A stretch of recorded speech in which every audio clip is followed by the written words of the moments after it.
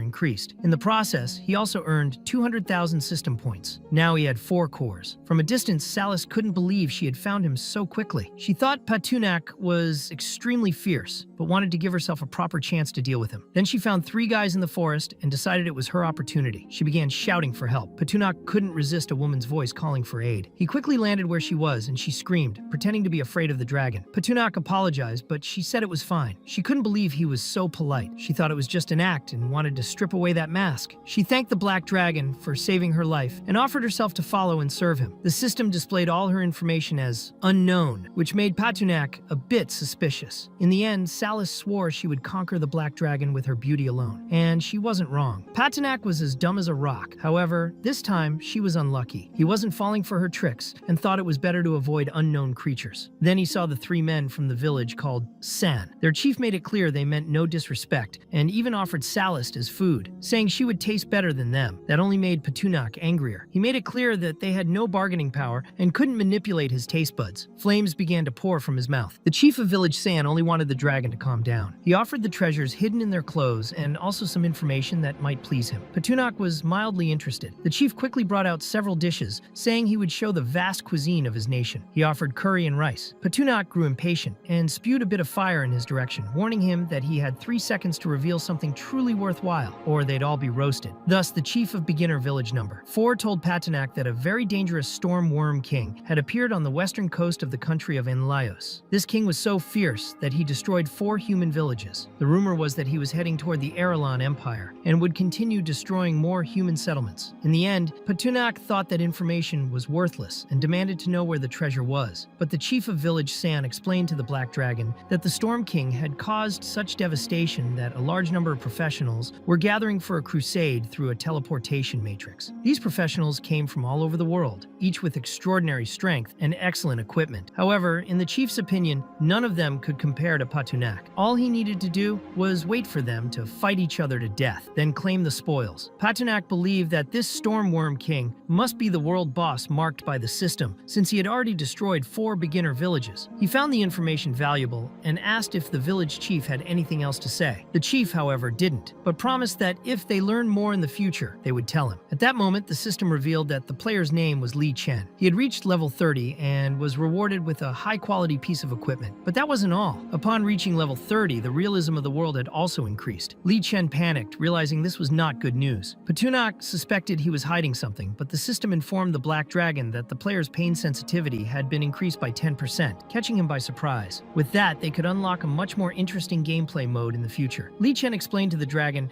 that he wasn't hiding anything and was simply trying to be helpful. Since Patunak was a dragon of his word, he told the chief of village San that he wouldn't burn him, but he didn't promise not to kill anyone. Then he stomped on Li Chen, thoroughly enjoying it. In the end, the dragon's true nature was revealed to Salist, who merely watched. Suddenly, Anna returned, announcing her arrival, and Selena was with her. Salist was utterly shocked to see 2 girls who were supposedly being poisoned by the dragon. Seeing Patunak so dirty, Anna wanted to go back to the cave to brush his scales. Patunak immediately perked up, thinking she wanted to bathe him and wanted to return home right away. Salist quickly asked the dragon to take her along, saying she wanted to follow him and do whatever he wished. Anna was confused at that moment. Naturally, Selena grew jealous, as did Anna, and began questioning whether the Black Dragon had started kidnapping girls after the battle. Patunak thought that was an unfair accusation and asked if there was a way to get rid of that woman. The system suggested using sleeping gas. Patunak immediately ordered the system to release the gas, but the system hadn't specified where it would come out. The gas ended up being expelled from his dignity. He had released it right in front of the 3 girls, exposing himself as Little Beta, and almost cried from humiliation. The system explained that dragons didn't have skin glands to emit gas, so it could only come out that way. In the end, Patunak wanted to know why the system hadn't warned him earlier, and his dignity as a dragon was completely destroyed. Then, the scene abruptly shifts to the moment when the protagonist uses the 4 village cores from the beginner settlements. With them, he could establish a new settlement for novices. He initiates a full synthesis, and the system presents him with 3 options. The first was the beginner's fortress, the second the elemental dragon's cave, and the third option was the elemental dungeon. He didn't like any of those options. None seemed particularly advantageous, though he found the elemental dungeon a bit more interesting. The system tried to convince him that it would have a teleportation array, making it convenient for him and his magical creatures to enter and leave. So, he decided to build the dungeon. Even the entrance was something he had to choose. Suddenly, an earthquake struck. Anna didn't understand what was happening and ran to Patanak, asking if they needed to take shelter. But he calmly stated there was no need to evacuate, explaining that the place was merely being reconstructed. Still, she was afraid, as the cave seemed to be collapsing. Once the dungeon was fully built, Patanak decided to use teleportation. All the creatures with him were also transported and became frightened by what they saw. The scene shifted again. Now they were inside the elemental dungeon, whose name was revealed as Palace of the Dark Monarch. All general attributes were increased by 50% while inside. The system also informed Patunak that he needed to choose the Temple Guardians, currently designated as Anna and the Brass Dragon. Upgrading the Palace of the Dark Monarch to level 2 would cost 100,000 system points and 8 beginner village core fragments. Patunak then asked the system why Anna and Tolmarine, the Brass Dragon, had been chosen as temple guards. Afterward, he explained the situation to Tolmarine, who was completely confused and kept looking around. He could feel great power flowing into his body and wondered if he was evolving. The Black Dragon, bored with his reaction, told him he was just stopping being a fool and went out to explore the rest of the dungeon. There, he found the Dog Watch Tower, which could be used to post sentinels. There were also places to build nests and caves that could serve as dwellings, homes for various magical creatures. This meant Patanak could form a combat force in a short time. There was also the Black Prison of Pain, where prisoners would suffer constant mental strain and pain that would improve every 2 days. Other areas included the Reincarnation Pool, the Dark Wheat Field, and the underground Shadow River, which produced drinkable water. The Black Dragon already suspected the system would find new ways to drain his points, especially through features focused on dragon protection and reproduction, such as boosting egg supervision rates and increasing hatch success probability. Eventually, the system detected that he had built his own magical gathering site and asked if he wanted to hide its coordinates, since it was currently visible to all players. This left the Black Dragon utterly shocked. He wanted to understand what the hell was going on. He wanted to destroy novice villages, yet the system wouldn't allow it. And now, it was saying he'd be marked as a world boss if he left the location visible. He asked what the difference was between being a world boss or not, and the system clarified. If he became one, he would lose teleportation capabilities and stop receiving new traits. Those traits seemed like filler, just confusing Patanak's already limited mind. To the Black Dragon, all of this felt like some kind of reincarnation in a parallel world, as if his whole existence was just being hunted by inactive players. The system then hid the dungeon, and the protagonist wanted to know how he could get out. He tried to understand how teleportation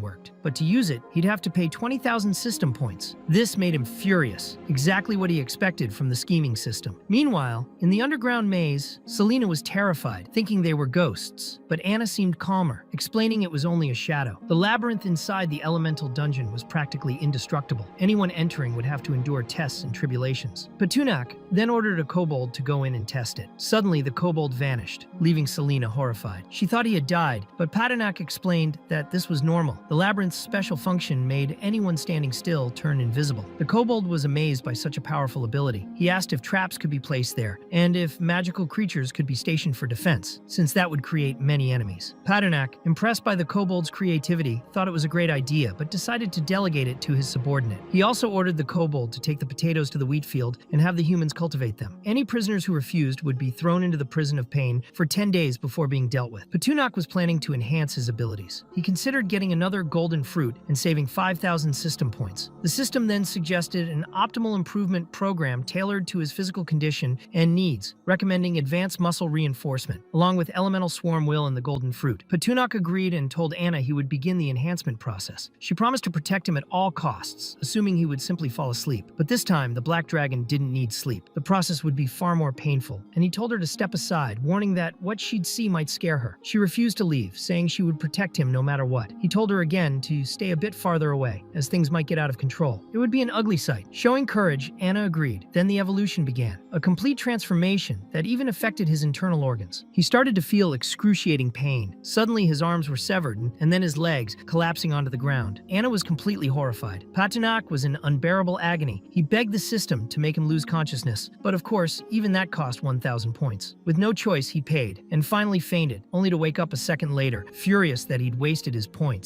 The reason became clear. Anna was casting a healing spell on him, and the system woke him up for that. He tried to tell her to stop, but couldn't make a sound. His throat had also been cut. The scene bizarrely shifted again, now to a realm with two pulsating hearts. Patunak found himself in the world of Will, trying to understand the web-like energy around him. He saw a kobold happily cultivating potatoes, delighted because his master had ordered it. He loved potatoes. Patunak realized he could connect to the kobold's consciousness. He couldn't do it indefinitely, only 999 connections for now, though this number could increase as his swarm will improved. That was the will of the swarm, but he wanted to find Balikli's consciousness. Soon he saw Balikli trying to steal kisses from his wife, which terrified Patunak, and he quickly exited the vision. The sensation was disturbing. The will of the swarm didn't just show thoughts. It allowed him to possess their bodies. The system notified Patunak that Balikli had inherited part of the Black Dragon's attributes and gained a new skill, Silver Heritage. This excited Patunak. As his dragon transformation level increased, so too did the dragon blood concentration in Balikli. This meant he no longer had to manually inject blood into his servants. Patunak then checked what Chakales, the flame rabbit, and Hana, the demon bird, were doing. The scene changed again, to the underground palace of magic, where the black dragon finally woke up, much to Anna's relief. He quickly caught her as she fainted from exhaustion. She had used a healing skill that completely drained her mana. Patunak decided to let her rest and recover. But then something strange happened. He received favorability points and suddenly gained the Devour skill, along with 2,000 system points. He was utterly confused. The system explained that as he advanced, his servants would also physically evolve. Patunak wondered if that meant he was being parasitized. Was he in danger? The system replied vaguely that there was no risk and that the contract could only end with his death. The Black Dragon was furious. That answer was far too ambiguous. He left the dungeon, determined to find the brass dragon. The scene shifted one last time to Tomarine's palace, where he held a human in his hand, saying the man was the first to ever hear this story in his long life, but the human couldn't take it anymore and wished someone would end it. Tomarine, enraged by the man's expression, demanded that he listen carefully. It was the least respect he could show. At that moment, Patunak arrived at the palace. He immediately noticed that the aura of the brass dragon had grown stronger and that his body had increased in size. It was clear that his transformation had enhanced every aspect of his being. Patunak was eager to enter the young dragon stage. If things continued at this pace, he would evolve faster and have more time to spend with Anna. He explained to the brass dragon that he had come to make a decision. He showed 3 abilities: Dragon's Breath, Muscle Mass Increase, and Iron Armor. Tomarine didn't quite understand what it was about. In short, Patunak simply wanted him to choose one. However, the system made it clear that because Tomarine was a pureblood dragon, the chosen ability would be completely limited, with no possibility of evolution. Tomarine already possessed the Iron Armor skill through his own class and also mastered the Dragon's Breath. So, he thought it best to choose Muscle Mass Increase. He made that choice. His body quickly changed, and Tomarine thanked his master for the gift, as he now felt his strength had doubled. With that, he was more than confident in his physical combat abilities. Patunak left, hoping the brass dragon would continue to work hard. Tomarine, however, wished his master hadn't gone, as he still had something to show him. The black dragon thought it was for the best that he had left. If he'd stayed, Tomarine probably wouldn't have stopped talking, so he decided to return and check on Anna. The scene shifted to the Andaluz palace. Anlius was desperate, as he hadn't received any news from the black dragon for a long time. Anlaus, irritated by the man's panic, slapped him in the face to calm him down. He became furious, but she apologized and explained that he shouldn't be so stressed. Anlaus had ordered several posters with Patunak's face printed on them and promised rewards to anyone who could kill him, especially if they married the princess. Anlius was confused because they didn't have any princess. Anlaus then remembered that when they acquired the half-elf girl, the slave trader had included a servitude contract. The deed described her as a very beautiful girl. Hearing this from his wife, Anlius thought it was a wonderful idea. The problem was that the girl was a half-elf with a foxtail. Anlius believed they could redraw the portrait and hide the ears and tail. However, the king feared that adventurers, after killing the dragon, would realize everything was completely different. Anlius argued that they didn't need to worry about that. After all, the royal palace was their territory. When the adventurers returned to the capital, it wouldn't matter whether they brought the half-elf or not. If they dared enter the palace, they would be dealt with. There were many ways to handle intruders. While she was bold, the king continued to be very afraid. The scene then shifted to the underground palace. Anna was sleeping until she woke up to the lick of a goat. She thought it was the black dragon and told him to stop, but when she opened her eyes, she was startled, thinking the dragon had turned into a sheep. In the end, it was all just a dream. She woke up to Patinak waving a leaf in her face. The fright was brutal, but she admitted that imagining Patinak as a sheep was rather adorable. He couldn't understand why she found that cute, until Anna was shocked and asked if he could really read her thoughts. The black dragon explained that it was an ability he had acquired upon evolving. Anna realized she could no longer hide her thoughts around him. He asked if she would let him see what was on her mind, but she refused and got quite annoyed. Suddenly, several players surrounded the dungeon area. Patinak had two options. The first was to let nature take its course, hoping the players were dumb enough not to find the dungeon entrance, which would discourage their invasion. The second was to guide them to the entrance and put them in danger. Patinak got excited about that idea. He thought that dying alone would be cool, but also lonely. So he believed the players should have some fun too. Thus, he chose to guide them. He placed Anna on his head and said they had guests and that he wanted to welcome them. Outside, the group's leader, a metrosexual guy, announced they were in the Black Dragon Forest and asked if the team was ready. Everyone was heavily armed. Having faced the dragon before, the leader warned that he wasn't easy to deal with and that no one should let their guard down. He believed that during their last attempt, they failed because Valdori had been extremely reckless. Those players were elite, carefully selected. A hooded girl approached the group, asking if that was really the right place since they hadn't seen any magical creatures along the way. When she removed her hood, she revealed pink hair, astonishing everyone with her beauty. Many were impressed that there were such beautiful women in the group. The metrosexual with the tech weapons noticed something strange. She wasn't a player. She was an NPC. Curious, he asked who she was and why she was there with them. The NPC introduced herself as Freya. Her goal was to become a star mage, brave and skilled in the art of magic. She believed the group had received King Anlius's summons to slay the Black Dragon and save the princess, so she wanted to join them. The long-haired man confirmed that they indeed came because of the notice, but made it clear they preferred people who could actually cooperate, not a weak woman. Freya considered that arrogant. Unbothered, she said it was unfair to judge her strength without seeing her abilities. She then blew a whistle, summoning a creature that ran toward her. The group members thought it was a monster about to attack. One of them panicked, fired a bazooka, and blew up the creature, which was actually Freya's pet. She was surprised by their attack power, but didn't worry. She knew her pet would fully recover. Calmly, she poured a potion over it and it healed instantly. Seeing that, the long-haired man welcomed Freya, now convinced she could be useful. Meanwhile, the Black Dragon watched all the commotion and sent a letter that hit the metrosexual right in the face.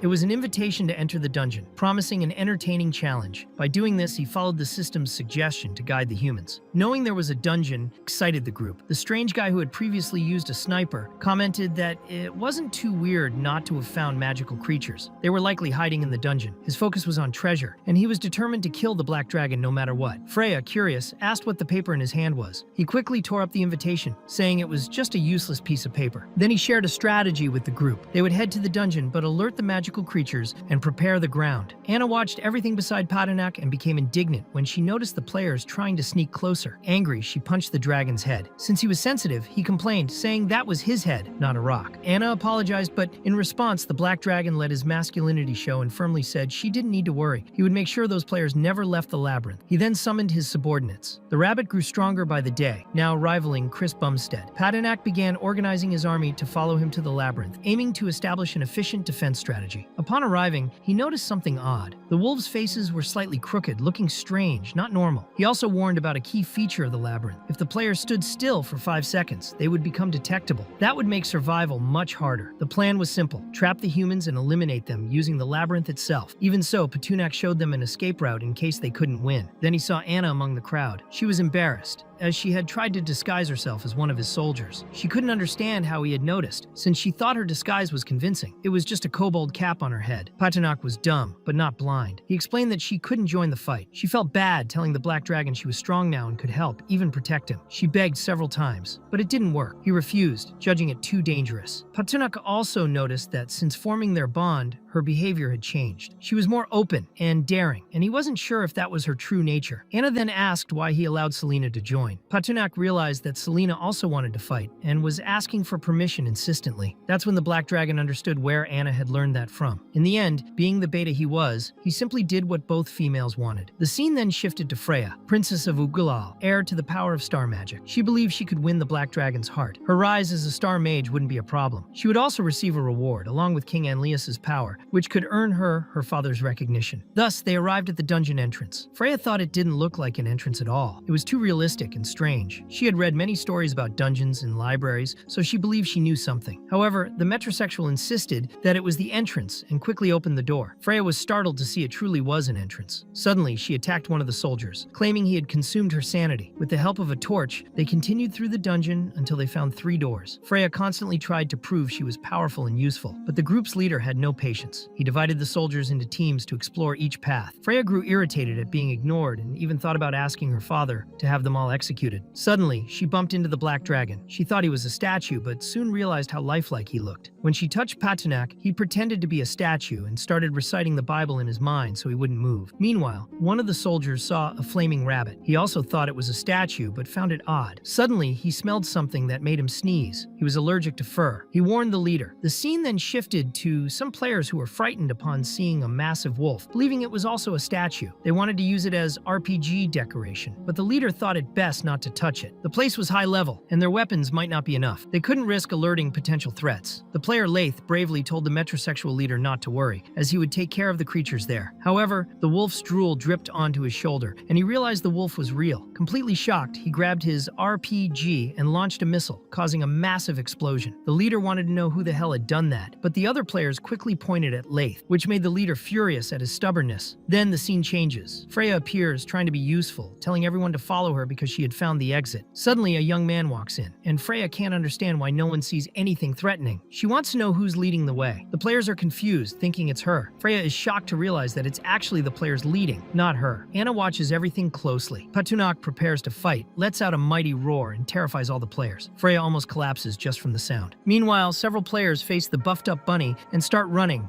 when they see the statue coming to life. It was completely different from what they imagined. Suddenly, one of them is snatched by an eagle. Some eagles were grabbing people and dropping them from great heights. The group leader becomes stressed and orders the mages to cast protective spells. Then, the black dragon appears before some players, freezing them in place. The terrible agony had begun. Some still tried to fight back, launching a missile toward Patinak, but the black dragon simply devours the bomb as if it were nothing. Since he had the devour ability, his dragon breath becomes even more powerful. He turns everyone there into barbecue. The players had no idea what they were up against. Everything was easy for the Black Dragon. The system notifies him that he has eliminated many humans and unlocked upgrades. He is now known as the Golden Boss of the dungeon. In the end, evolving wasn't that hard after all. He checks with the system for the next titles he could earn. The system also recommends that he keep increasing his score to unlock new upgrades. That way, he could improve the dungeon. Then he calls Anna, who's still fighting. She doesn't like it because the battle isn't over yet. He grabs her like a cub and makes it clear that she should leave the battlefield cleanup to the flame bunnies. They had more important things to do. The scene shifts to Freya, who's gasping for air. She runs through several passages without finding an exit, growing more and more anxious. Suddenly, her own familiar appears and launches an attack on her. She's confused, wondering if he's really turning against her. The familiar just wants her to give up resisting. It was useless. She falls to the ground after being attacked, and he begins to drain her magic. Freya is shocked. The familiar was restoring her magical power, but could also absorb it. She quickly tries to grab a potion to save herself, but it's already in the familiar's hand. He asks if that's what she's looking for. She can't understand how he did that, and then he starts pouring the liquid onto the ground. In the end, he just wanted to thank Freya. If it hadn't been for all the misfortune along the way and the mental refinement from the potion, his abilities of deterioration, optimization, and predation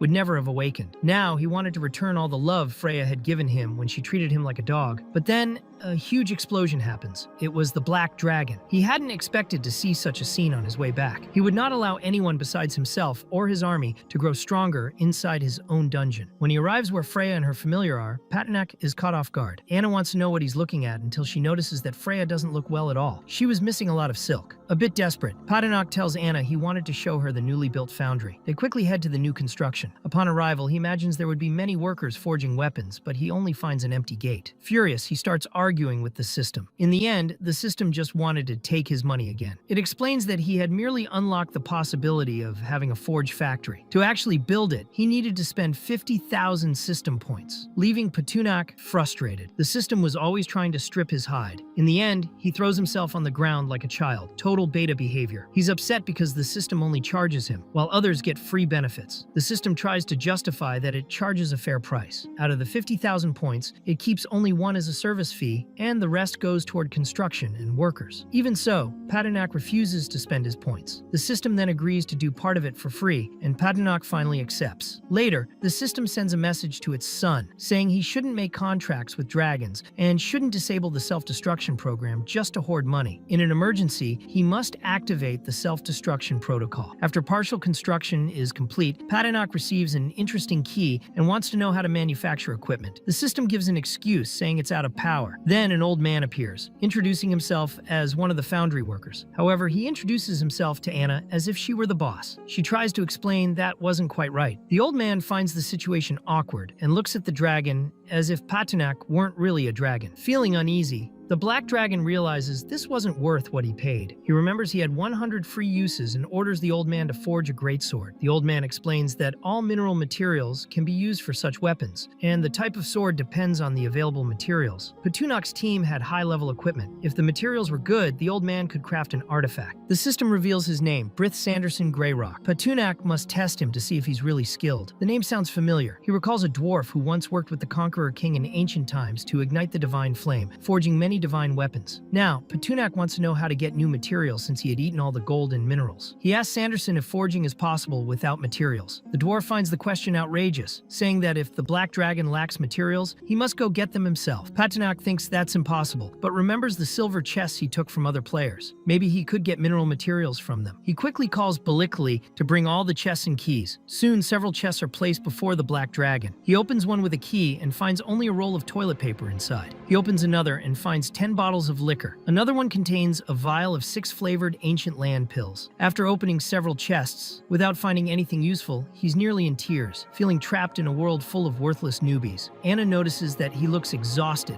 and decides to help open the chests. She opens one and finds 10 silver ingots. That surprises Patunak. He's thrilled and asks her to keep opening them. She opens another chest and finds many iron units, plus a map and a transformation potion. That's when dumb Patunak finally understands what the system meant by calling Anna the lucky elf girl. She really was incredibly fortunate. Anna quickly shows him the potion she found. She tastes it and finds the flavor familiar. It was one she'd seen before in the Emerald Forest. It was a high-level potion for druid masters to help them adapt to human form. Patunak finds it strange, since that transformation potion was a local product of this world. Because his progress was slow, he starts planning to go to the elf forest and steal their transformation potions. Anna keeps asking when Patunak will return to human form. The black dragon realizes she's quite interested in that form. She tries to pretend she's not, and even gets annoyed about it. Then, Patunak hands the materials to Sanderson. The old man is very excited because with those, he can forge a fine batch of equipment, considering the materials are top quality. Patunak just wants the equipment to be widely distributed, but Sanderson has a trick up his sleeve. He can mix high-grade and low-grade materials, creating a balance where the weaker ones gain enhanced attributes. That way, he can produce 300 batches. Patunak realizes that the true path ahead is seeking rare and precious metals. However, he's still a bit worried and wants to know if the old man is truly capable of forging. Sanderson says his boss might question his eyes, but never his craftsmanship. Then, just like Master Roshi, he flexes and expands his muscles, astonishing Patunak and Anna. He calls his goblin crew to begin the forging process. He's massive compared to the tiny creatures bringing him a hammer. Patunak is amazed. The hammer is incredibly heavy, yet the dwarf lifts it easily. At that moment, a kobold reports that the prisoners the Black Dragon had requested have arrived. The scene then shifts to Patunak's dungeon, where he goes to inspect the captives. A blue-haired man laughs loudly, mocking everyone as fools who had no idea how powerful they were. He also insists that he cannot die. Patunak might have considered giving him a chance to cooperate, but seeing his arrogance, he drops the idea. That narcissistic man had no respect for magical creatures, so Patunak decides to give him special treatment. He orders one of his subordinates to cut out the man's kidneys, heal him, then cut off his hands and feet, and finally throw him among other men of similar interest to teach him a lesson. The human group's leader quickly begs to be killed, but in the end, Patunak is just toying with him, wanting to make him change his mind. Then he turns to Freya's familiar, saying he's heard the guy was quite brave. The man, terrified, introduces himself as Kayal, the brave healer. The Black Dragon, impressed by Kayal's healing ability, wants him to join his army. That frustrates Kayal, as over 1,000 years had passed since humanity had been the dominant force on the continent. He couldn't even understand how magical creatures had regained control, but he couldn't refuse. Quickly, he had an idea. idea. He believed his magic could affect the black dragon, and with deterioration, he would easily escape that cage. Therefore, he told Patunok he was willing to follow him to the death and fight by his side. Patunok then took a drop of his own blood to release Kyle's mind and spirit. At that moment, Kyle saw an opportunity and swiftly used his deterioration skill.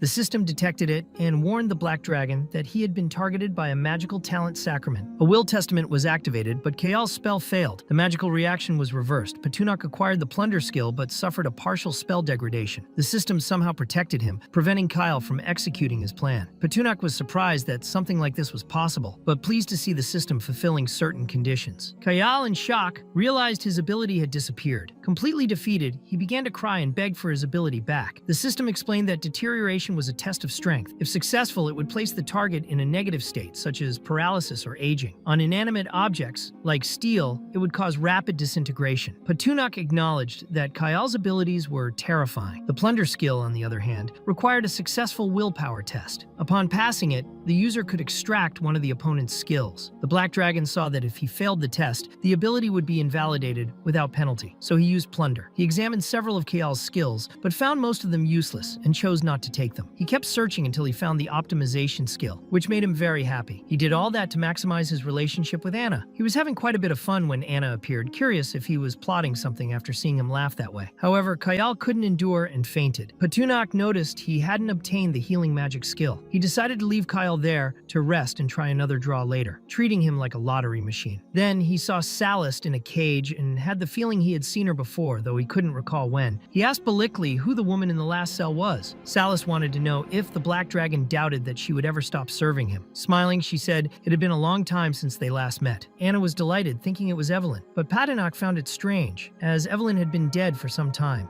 Both he and the elf were startled. Salist indeed resembled her sister. What had happened was that Queen and Laos had given her a potion. If consumed with a personal belonging of someone, it allowed her to assume that person's appearance without arousing suspicion. But Salist could only use it 3 times and needed to act wisely. She had done all that to kill the black dragon and had entered Patunok's labyrinth. He was frightened because when consulting the system, he found no information about Salist and began to suspect she was a ghost. Then she suddenly vanished and reappeared behind him, casting a point-blank spell. She hit him squarely. Patunok ordered her to back off. He thought he had already been generous enough and decided to take drastic measures. Using his own ability, he shattered Evelyn's bracelet that was on Salist's arm. Immediately, she reverted to her original appearance, allowing the protagonist to see her name through the system. It was then that he realized Salist truly wasn't Evelyn. Salist made it clear that it should have been obvious, accusing the black dragon of killing her. Anna tried to help Patunok with an ice spell. Seeing that, Salist remembered teaching that very spell to her sister and wanted to know how Anna could possibly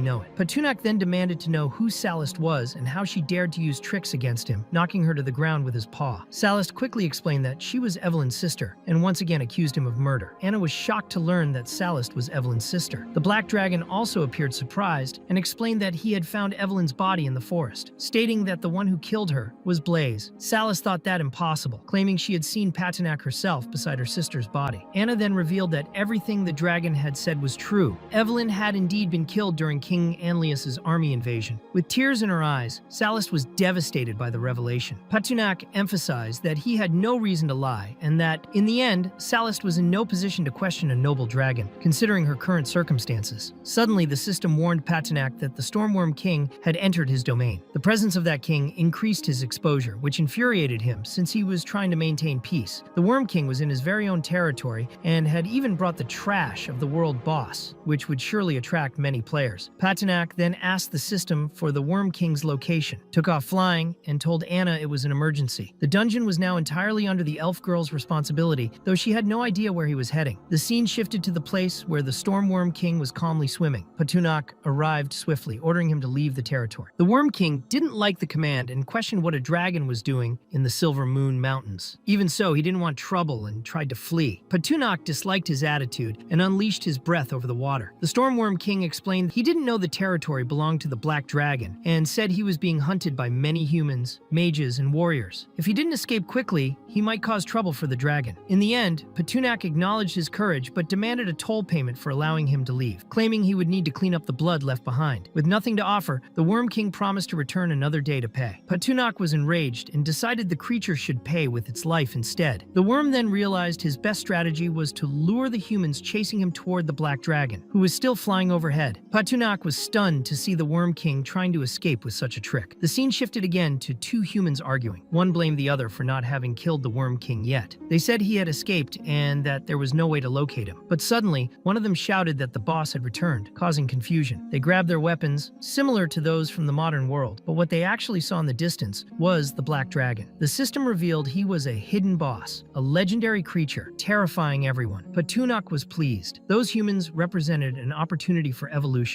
A single flap of his wings sent them flying away. They realized he was far stronger than the Storm Worm King. The Worm King, in turn, saw that the dragon's attention had shifted to the humans. It was the opening he needed to flee. Petunak, being rather slow-witted, only understood the Worm King's plan at that moment, to distract him and escape. Quickly, he spewed fire over the water, causing a massive explosion. The humans panicked and began to flee. Suddenly, a silver bucket appeared. There were also several sausages floating on the water, and the humans weren't sure if it was really the Storm Worm King. They hated the situation since Petunak himself had defeated the boss in just a few seconds. One of the humans used his identification skill and confirmed it was indeed the Storm Worm King, but his skill was too weak, showing only the name and race. The Black Dragon listened to the humans' conversations until he decided to fly away. They were shocked by the size of his health bar. Some of the braver humans were willing to fight the Black Dragon, especially since he had stolen the boss they were hunting. However, the group was divided, as not everyone agreed. Some thought it wasn't the right time to face him. Suddenly, one of the humans tried to restrain Petunak with a magical chain ability. So, several mages using that magical ability tried to pull him down. Petunak, seeing that those humans wanted him to lower himself, simply fulfilled their wish by throwing himself with full force. At least he was smart enough to use gravity to his advantage. Quickly, those humans were shaken. The tide had turned, and now the humans were seeking help.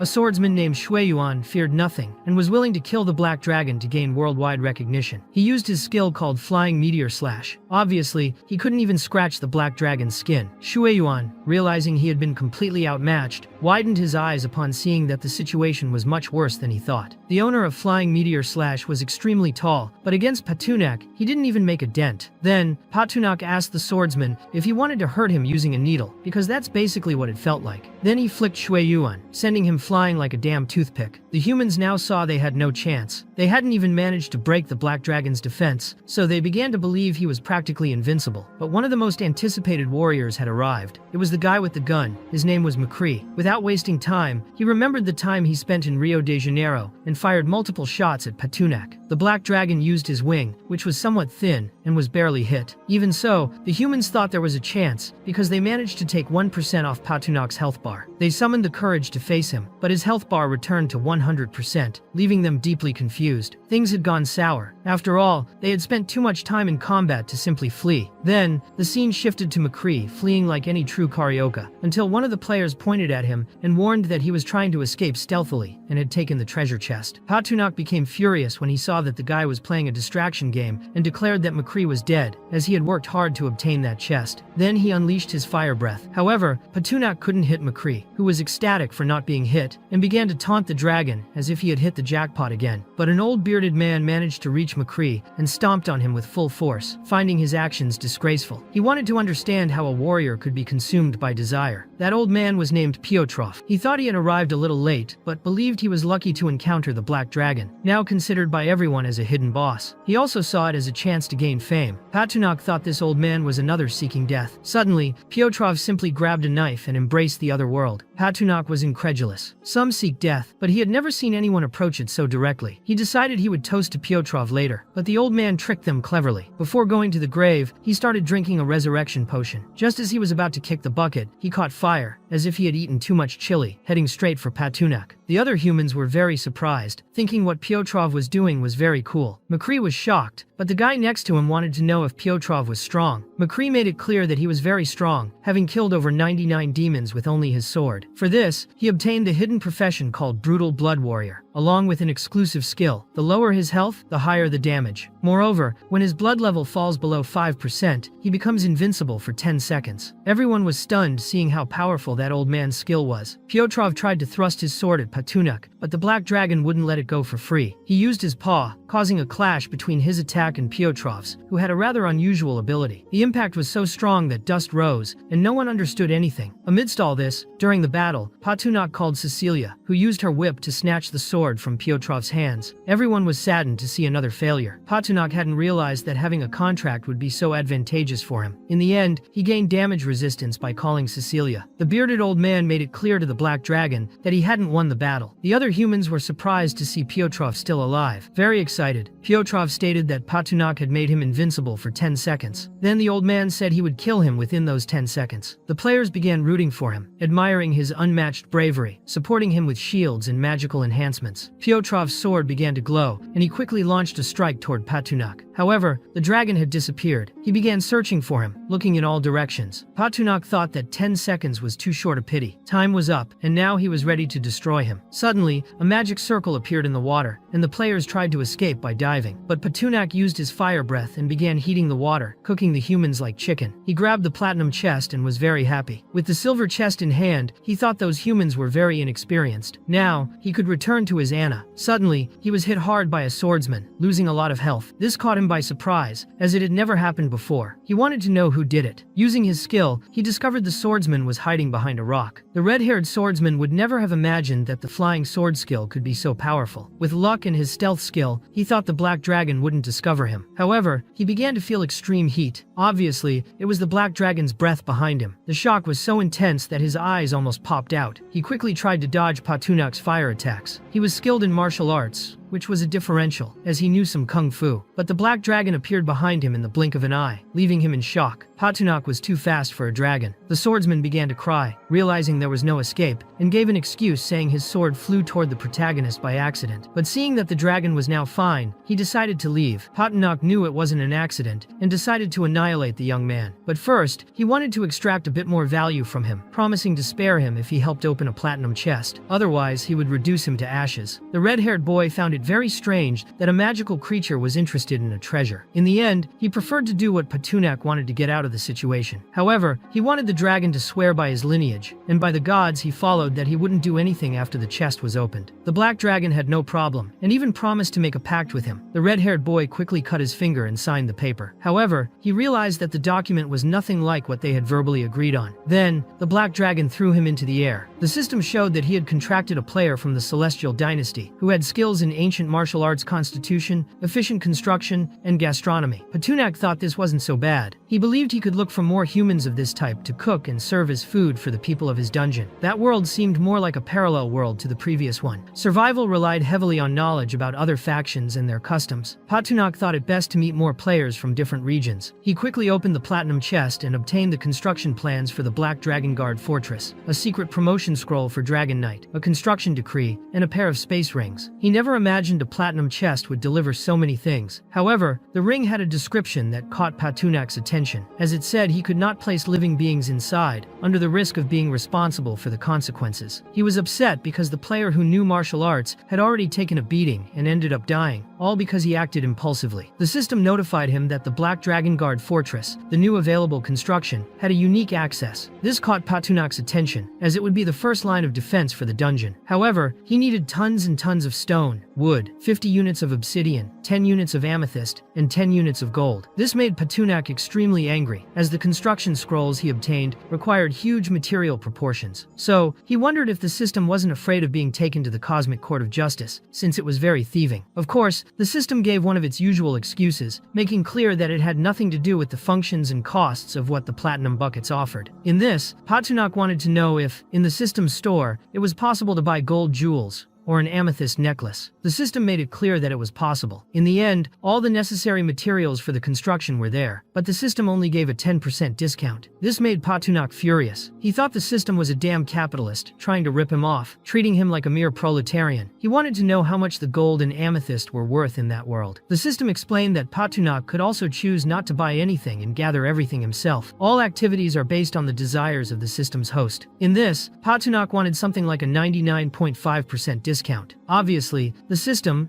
as it was, made it clear that something like that wasn't possible. So Petunak asked for 90%, which the system also couldn't grant. Then he asked for 70% and declared he wouldn't ask for anything else. Again, the system couldn't do it. At that point, Petunak broke down. Now he wanted 50%, and if that didn't work, he would no longer use the system for upgrades in the future. He would continue living that way and find invincibility on his own. The system considered a 50% discount acceptable, but the Black Dragon could only purchase the exact amount of materials required for the construction on that occasion. Any excess would revert to the original price. The scene then shifted to the afternoon, where Balikli informed his master that the stone and wood had been gathered as requested. The conditions were met, and the system asked Petunak to show the location for the construction. Petunak pointed to an area where there was a circle, thinking that the structure could be built there. The construction was completed quickly. Even a statue of the Black Dragon himself was there, which greatly pleased his subordinates. Petunak saw that the tower was still blocked by fingerprint recognition. Quickly, he placed his paw and managed to open the gate, and indeed, it was just as he had imagined. All the guard posts under the light shield were hidden. Still, it was possible to find outposts scattered around. The teleportation barrier was also much improved. No matter who the invader was, they would have to pass through the Black Dragon Guard pit to reach the dungeon. The Black Dragon Guard fortress had multiple functions and many advantages, as it amplified the army's strength. The problem was that a sort of dungeon, an entertainment zone designed for players, was appearing. Petunak wanted an explanation from the system. The system explained that after the players died in the Black Dragon Guard fortress, they would deliver double system points to the dragon. The fortress's purpose was to destabilize the numerical advantage of the players. Petunak agreed with the system. He called his army, explaining that they should protect the first line of the fortress, and asked if they were confident. His soldiers affirmed they would do their best, but there was a problem for Petunak. He felt the formation wasn't completely balanced. He lacked a healing unit of the priest type. He already had warriors and mages, so he believed he would have to go to the Silver Moon mountain range to recruit healers and improve his strategies. This way, he would have a complete monster formation. He positioned part of his army in the fortress, and after activating the system, the magical creatures began to be absorbed into it. In the end, he thought it would be interesting for players to enter through the main gate and experience the best of his arsenal. He even made a presentation for the players, welcoming them and declaring that if they failed, they would be met by eternal sleep. Seeing the flaming rabbit soldiers entering, he realized it still wasn't quite how he wanted it, but he could adjust the troop structure of the Black Dragon fortress. He began making changes, positioning his soldiers in a circular combat formation. Each group would consist of 3 to 5 monsters and would attack the players for 3 minutes. Even the wolf boss and elite coyotes would join, fighting for just 3 minutes. Petunak thought it should be like a dungeon, and everything he had previously planned seemed useless. The problem was that the system made it clear that Petunak still needed to equip his army, as he had made specific modifications so that they remained exclusively there. The Black Dragon was furious with the system for not warning him that such modifications were necessary. The system thought that for evolution to occur, the players would need to attack them constantly. Otherwise, Petunak would cease to evolve at some point. In this, he glanced at the flaming rabbits, as recommended by the system itself. The system also explained that the Black Dragon only needed to spend system points to create the necessary equipment for the flaming rabbits. He checked the materials and saw he needed strong radish, extremely spicy in flavor. This would allow the rabbits to cast the fireball spell from behind, precisely for effect. The vibrant radish was also needed, which activated immediately. However, Petunak wanted the system to formulate the material. The system solved the problem by requiring the Black Dragon to spend 3 system points, as well as the vibrant radish. Petunak was very pleased with this arrangement. Now, players who wanted to challenge the Black Dragon Fortress would have to go to the Silver Moon Forest, near the country of Andalus. There was an announcement that this dungeon had just been released and caught players by surprise, as it promised generous rewards that would aid their growth. The red-haired swordsman saw this and became very angry, having missed a resurrection opportunity and lost points. Still, he had a plan, as it seemed the local natives' abilities were much greater than their level suggested. Additionally, using the contents of the chests was valuable information he could share. The scene then shifted to Anna, who had her outfit changed and didn't understand what was happening. It was as if a force was emanating from within her. She told the Black Dragon she couldn't stop it and felt extremely hot. Petunak wanted to understand the reason for this reaction, as he was only looking at the Dragon Knight scroll. Suddenly, Anna underwent some kind of evolution. She grew wings and horns. Petunak knew that the Dragon Knight profession focused on amplifying the dragon's power and gaining defensive skills, but he didn't expect a physical transformation. She also received a protective shield from the Dragon Spirit, which increased her maximum health by 10%, and a skill called Devastating Strike, which dealt high melee damage and reduced the opponent's damage by 20%. Additionally, she acquired Dragon Race Procreation, increasing the probability by 50%. Petunak was very surprised when he saw this description in the system. Then the brass dragon appeared and told his master he had something to say. The Black Dragon thought he spoke too fast fast and allowed him only 10 words. Tolmarine got flustered and now only had 8. He began thinking about how to convey what he needed in so few words. Patunak believed that players with low pain tolerance were the most stubborn. Therefore, he handed Tolmarine a construction improvement scroll and explained that he should enhance the dungeon and then lock it, trusting that the brass dragon would know what to do. Patunak praised Anna, saying the armor looked great on her, and gave her a ring, explaining that it was just a gift. However, the real gift was inside the ring. Tolmarine, seeing how she looked, gave a mischievous glance. The black dragon, jealous as always, kicked him and expelled him from the cave. He hated dragons without limits. Then he looked at Anna with a goofy expression, acting like a beta, and told her she could open the gift. Anna, however, felt he didn't need to treat the brass dragon that way, since he hadn't done anything wrong. But Patunak explained that the gift was meant to be just between the two of them. Anna opened it and saw a black nightdress. She blushed deeply, while Patunak asked if she liked it, as he had chosen it himself, and the dress helped regulate temperature. Anna found the black dragon very playful. He, acting juvenile, excused himself by saying he was just a dragon and she was an elf, so there was nothing he could do. He thought the summer was too hot and that the dress could help her sleep well. Still, she remained suspicious. He, being clever, gave his word. Still pouting, she flew away with her new wings. The scene then shifted to Patunak, who was irritated because there was a door he couldn't open. He tried to force it, warned Anna that he was coming, and found her lying on the bed. He ends up breaking the door to get in, causing the entire building to shake. Meanwhile, the scene shifts outside, where the brass dragon does not understand why his master slapped him. It hurt both physically and psychologically. Still, he starts to believe that the black dragon did it as encouragement. Therefore, he decides to stand out even more to impress his master. The scene then shifts to the interior of the dungeon's lair. The leader of the human group that had tried to invade earlier, the metrosexual with blue hair, was very afraid of the brass dragon. He promised he would help make weapons and just didn't want to be mistreated. The scene suddenly shifts to Anna, who was with the black dragon. He could only think about the Bible while spending a moment with her. Then, Tolmarine arrives and informs his boss that he spoke with the leader of the captured humans. He shared information about the humans, wanted to help with weapon making, and could also obtain the necessary materials because he knew of a mine to extract ore. However, he arrived at the wrong time and disrupted the moment between Patunak and Anna. Furious, the black dragon's paw begins to catch fire. Pretending that Tolmarine had done a good job, he comments that it was like the Pomona car, showing up at the right time to cause trouble. Then, he punches Tolmarine with great force, sending him flying. The scene shifts to the coastal division of the Silver Moon Forest, where some humans are gathered. They find a portal, and upon crossing it, arrive at the black dragon's fortress, without understanding how they got there so suddenly. A girl consults the map and realizes they are in an advanced area of the black dragon's territory. The description indicates that this was the first defense post before reaching the dungeon, and they could only reach it by passing through the fortress. The players are confused, no longer sure if this is a game or the real world. One of them, however, believes they should be excited, as they are the invaders of this world and should explore it to the fullest. They enter the Black Dragon Fortress's purple portal, which would teleport them. After entering, the group's captain positions himself at the front, while the others show fear, finding the place dangerous. The captain, however, fears nothing, as he desires the rewards. Suddenly, a muscular rabbit appears with an axe. The captain manages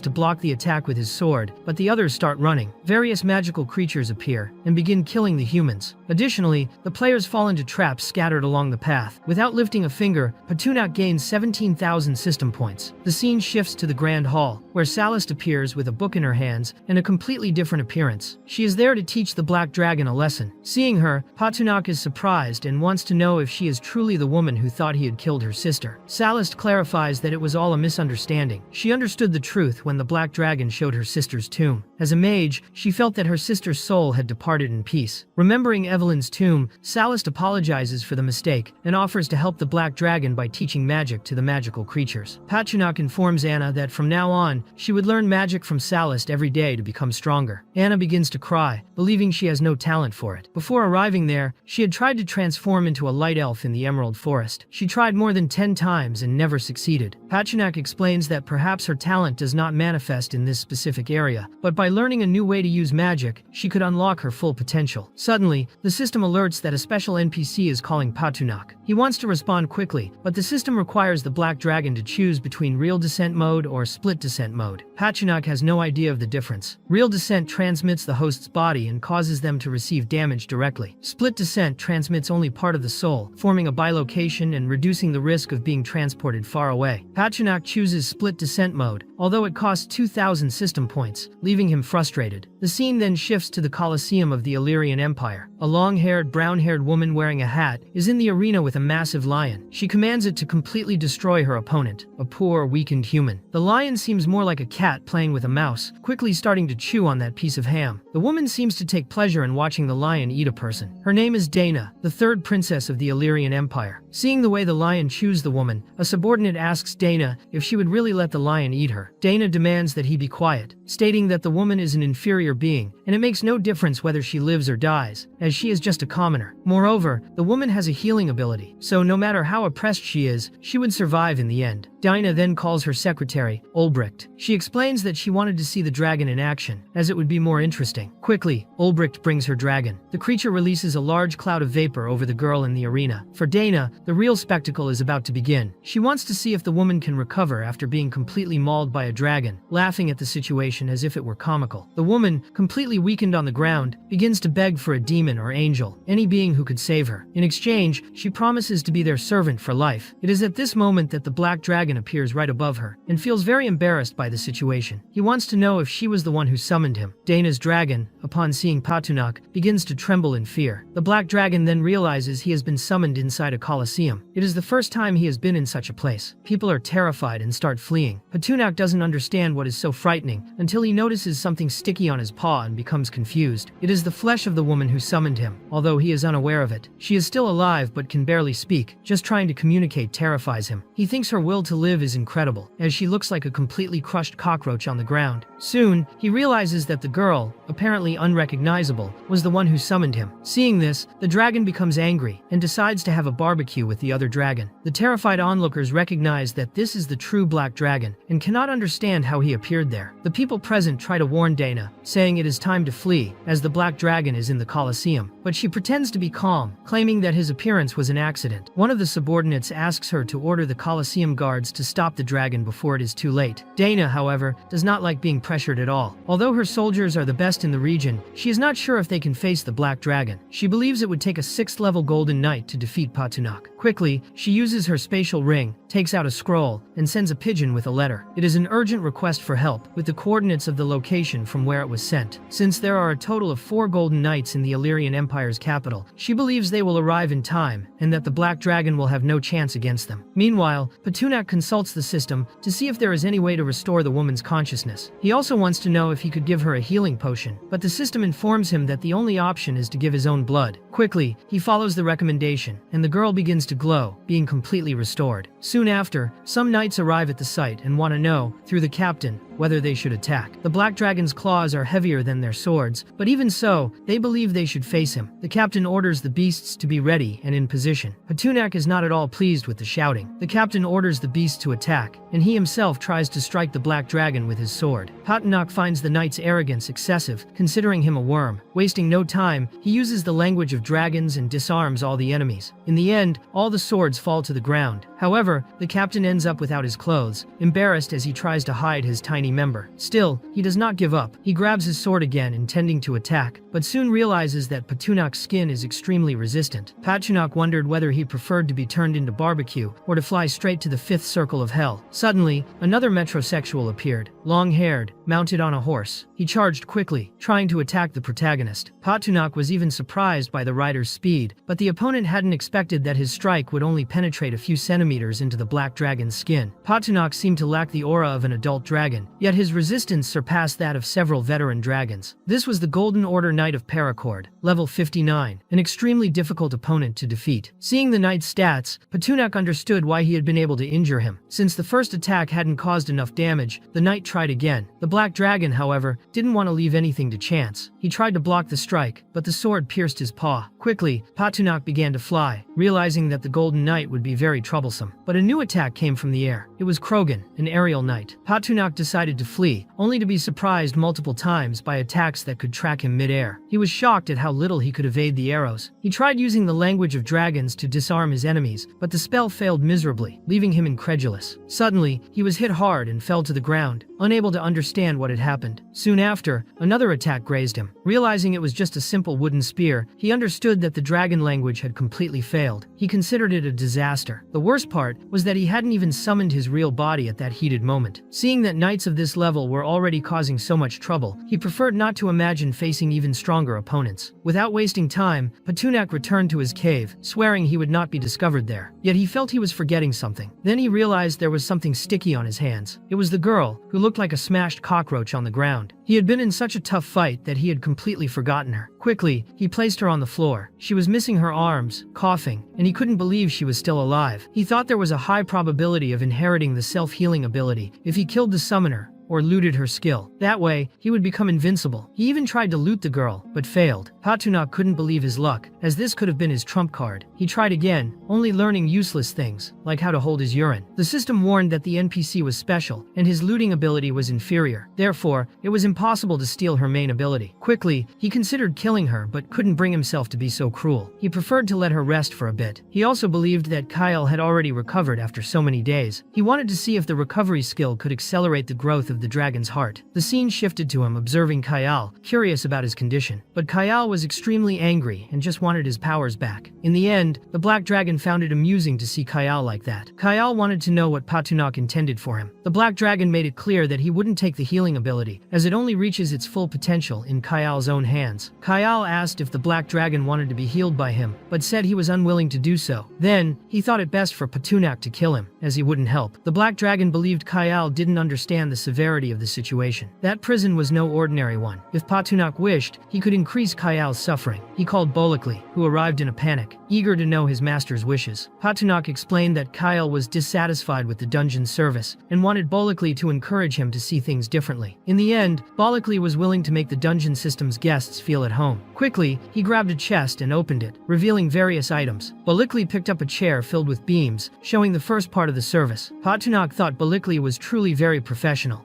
But Kyle remained calm. He had already been through much worse. Freya was a terrible person and treated him like trash. Then Bolikli went further. He brought an item that completely assaulted Kyle's dignity, leaving him shaken. Kyle began to feel fear. After all, those with dignity feel fear. Bolikli also displayed another item, a bag filled with magical creature skin and a piece of copper, making clear that the services there were carried out professionally. One could buy one and get the other for free. Kyle panicked, as this went beyond anything he had suffered before. He asked if he could choose. The kobold, radiating a completely satanic aura, made it clear that if Kyle didn't choose, they would decide themselves. And in that case, things could get much worse. Quickly, the foolish Kyle chose the third option, the bag. A subordinate brought a cat and a mouse. Bolikli explained that this was the oppression device. They placed Kyle inside the bag and rang the bell. The cat and mouse began to suffer terribly inside the bag, along with Kyle. Desperate, Kyle promised Patunak that he would heal him. The black dragon was very pleased to see that he had changed his mind. Kyle emerged from the bag completely destroyed, apologizing for his lapse. He quickly activated his healing ability, but at the same time, he suffered a nervous attack. All he could do to the black dragon was only 10%. Patunak was distressed seeing how little Kyle managed. He had thought of using him as a healer, but realized he wouldn't be that useful. The system explained that the more Kyle used that ability, the more mentally and physically destroyed he became. This is how the black dragon realized that every time Kyle used his skill, he seemed to lose vitality. Therefore, he preferred to let him rest. But next time, he wanted to see what Kyle could do for him. The scene then shifted to Salist, who was teaching Anna and Selena how to summon water elementals. They were to practice on their own. The two girls were very impressed and even called Salist Professor Sally. Soon after, the scene focused on Selena, who tried to form a water sphere. However, the sphere exploded, soaking her. Salist tried to encourage her, explaining that failure was normal. She even used herself as an example, saying it took her a while to get the hang of it. Meanwhile, Anna had created various shapes with water, not just a sphere. Salist was completely shocked. She couldn't understand how this was possible, as only 2 hours had passed and Anna had already summoned water elementals in different forms. In Salist's view, Anna should have taken a week to accomplish that. She tried to act naturally, praising the girl and saying she had never seen anyone like Anna. Curious, Anna asked how long it took Salist to master the water element. Salist, too proud to admit the truth, lied, saying it took about an hour. Anna, naive, believed her and praised her teacher. She even felt sad for taking 2 hours, thinking she wasn't that skilled. But Salis tried to console her, saying that speed in learning doesn't reflect true talent. She then asked Anna to try summoning a water elemental and communicating with it. Anna concentrated and tried. To everyone's surprise, she directly summoned an elemental gate. Salis couldn't believe she had done it on her first try. On top of that, the gate was 5 times larger than the one Salis had achieved on her first attempt. Suddenly, a water elemental creature emerged from the gate. Salis began trembling with fear. She couldn't understand how a novice like Anna had summoned a 4th-level water elemental leader. She felt completely humiliated by it. With the giant creature close to Salis,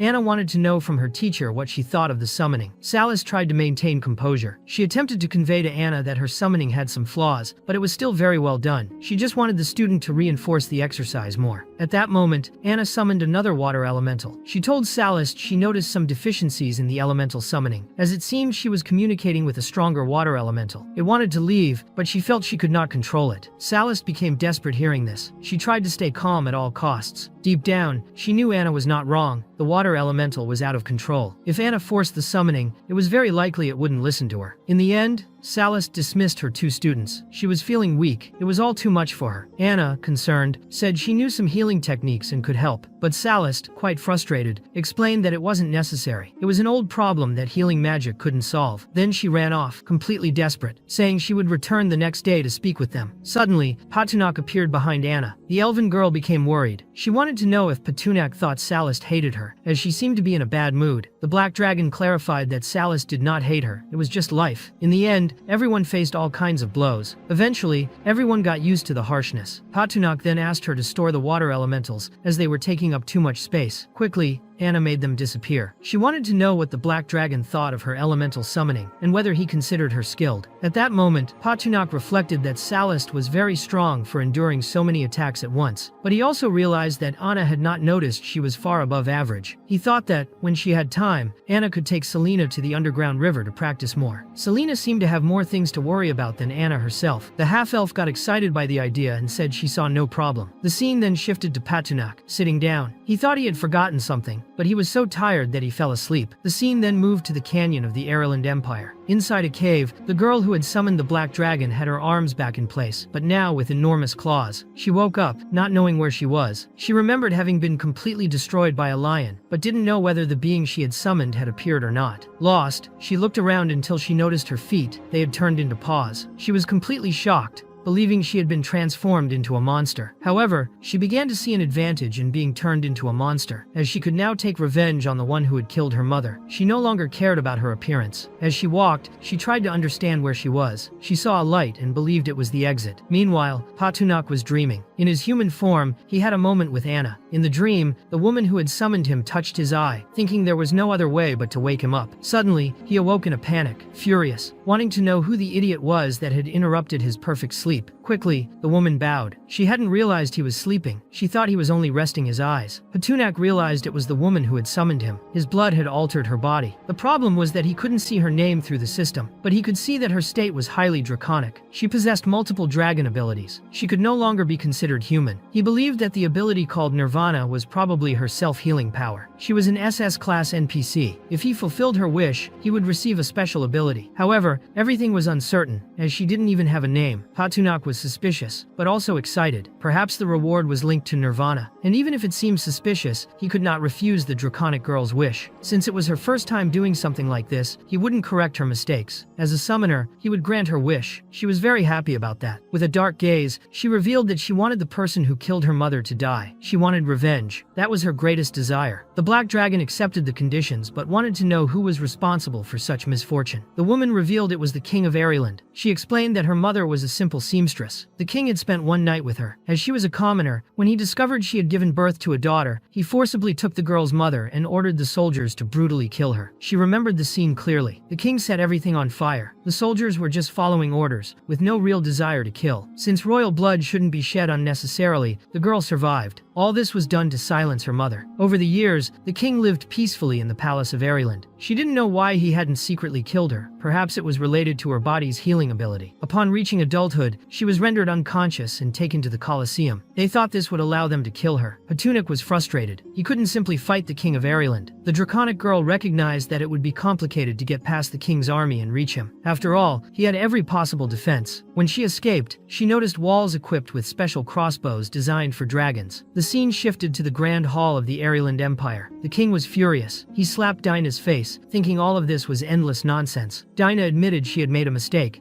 The king was angry because he had already made it clear that they could not attempt to kill the girl. She couldn't be lost. He wanted to understand why Dana had done such a thing, as he could only see a reason if it had been necessary to maximize the power of her blood before the ritual, or perhaps due to cruel oppression, extracting materials directly from her blood. Dana, the king's daughter, explained to her father that she didn't know the black dragon would appear suddenly in the Colosseum, let alone that he would take her there. Had she known, she would never have brought the girl there. She would have oppressed her in a private place. The king believed his daughter knew nothing. He wanted to know if Dana had been observing his boots closely. She replied that she didn't care about the type of boots her father wore. Whether they matched him, no man could be as charming as him. Then, he did something to her. Next, he opened the door. His boot was covered in blood. He explained to the guards that they should take his unconscious daughter and warned her that if she made another mistake, he would remove her other eye. The scene shifted to the council room of Ireland. The king had given plenty of time to find an ancient church book used in a transformation ceremony, capable of transferring the girl's bloodline power to him. After many experiments, he was close to the final step, but the material needed for the ritual had escaped. He was furious and wanted to understand how a still not adult black dragon had managed to infiltrate the royal city. The knights admitted their failures and apologized, saying the dragon appeared suddenly. The king then wanted to know if they were saying the black dragon came through a portal. He considered this arrogant, as, being a knight, he understood magic better than the magicians themselves. He knew it wasn't simple for a good mage to use teleportation. He wanted to know if there was any magical matrix in the Royal Society Colosseum, but the knights found no trace of teleportation spell there. Even so, other methods of teleportation existed. They showed him an old divine summoning description used by soldiers of the Winter Empire, with the ability to summon the Conqueror King from the capital to the battlefield at any time. In the end, the king didn't understand the point, but the knights explained that the Conqueror King was summoned as a god, and that was how the black dragon arrived at the Colosseum. The king then ordered them to find a mage and prepare a tracking spell to locate the black dragon. In addition, he would mobilize the Knights of the Golden Order. The scene shifted to Patunak's cave. He explained to the draconic girl that he understood her thirst for vengeance, but killing the king was unrealistic, as he was the Void Knight, former head of the 8th classification. He asked if she didn't prefer to fulfill another wish, like killing the princess, but the girl only wanted the death of the king of Ireland, as he was the root of all the tragedy in her life. She wanted to cut out the evil at its source. Patunak was frustrated because the girl wouldn't listen to advice. The system had informed him that he would only receive her powers after her death, but later changed its mind, demanding the contract be completed first. Only then would the special NPC die, and he would inherit her powers. The black dragon regretted having promised to fulfill her wish. Now he saw it all as a mistake. There was no deadline to fulfill the contract, nor was it necessary to do it personally. Even so, Patunak explained that his strength wasn't enough to help her take revenge. He said announcing that the black dragon wanted to kill the king would be useless, as that revenge made no sense to him. If she truly desired vengeance, she should do it alone. The girl was surprised, thinking Patunak was magnificent for showing her a path. In the end, he made it clear that she now had extraordinary abilities, could grant dragon powers, and even use fire breath like him. He then thought she should form her own army and conquer some territory. Thus, as she progressed, at some point she could destroy the entire kingdom of Ireland. The draconic girl listened thoughtfully. She began to remember some things and concluded that, if she had the chance to fight for her own destiny, the men of that kingdom would retaliate fiercely. Therefore, she was grateful for the guidance the black dragon had given her. Patunak, on the other hand, had no idea what on earth she was talking about, as that wasn't exactly what he meant. Still, he thought he had dodged a bullet and fulfilled his role. He had given her a sense of security, but made it clear that a spark could ignite a fire, and a journey of 1,000 miles begins with a single step. The draconic girl interpreted these words as mystical and philosophical. She then asked him to give her a name, saying it would be an honor and that she wanted to follow him forever. The black dragon agreed and began calling her Shivana. He touched her forehead,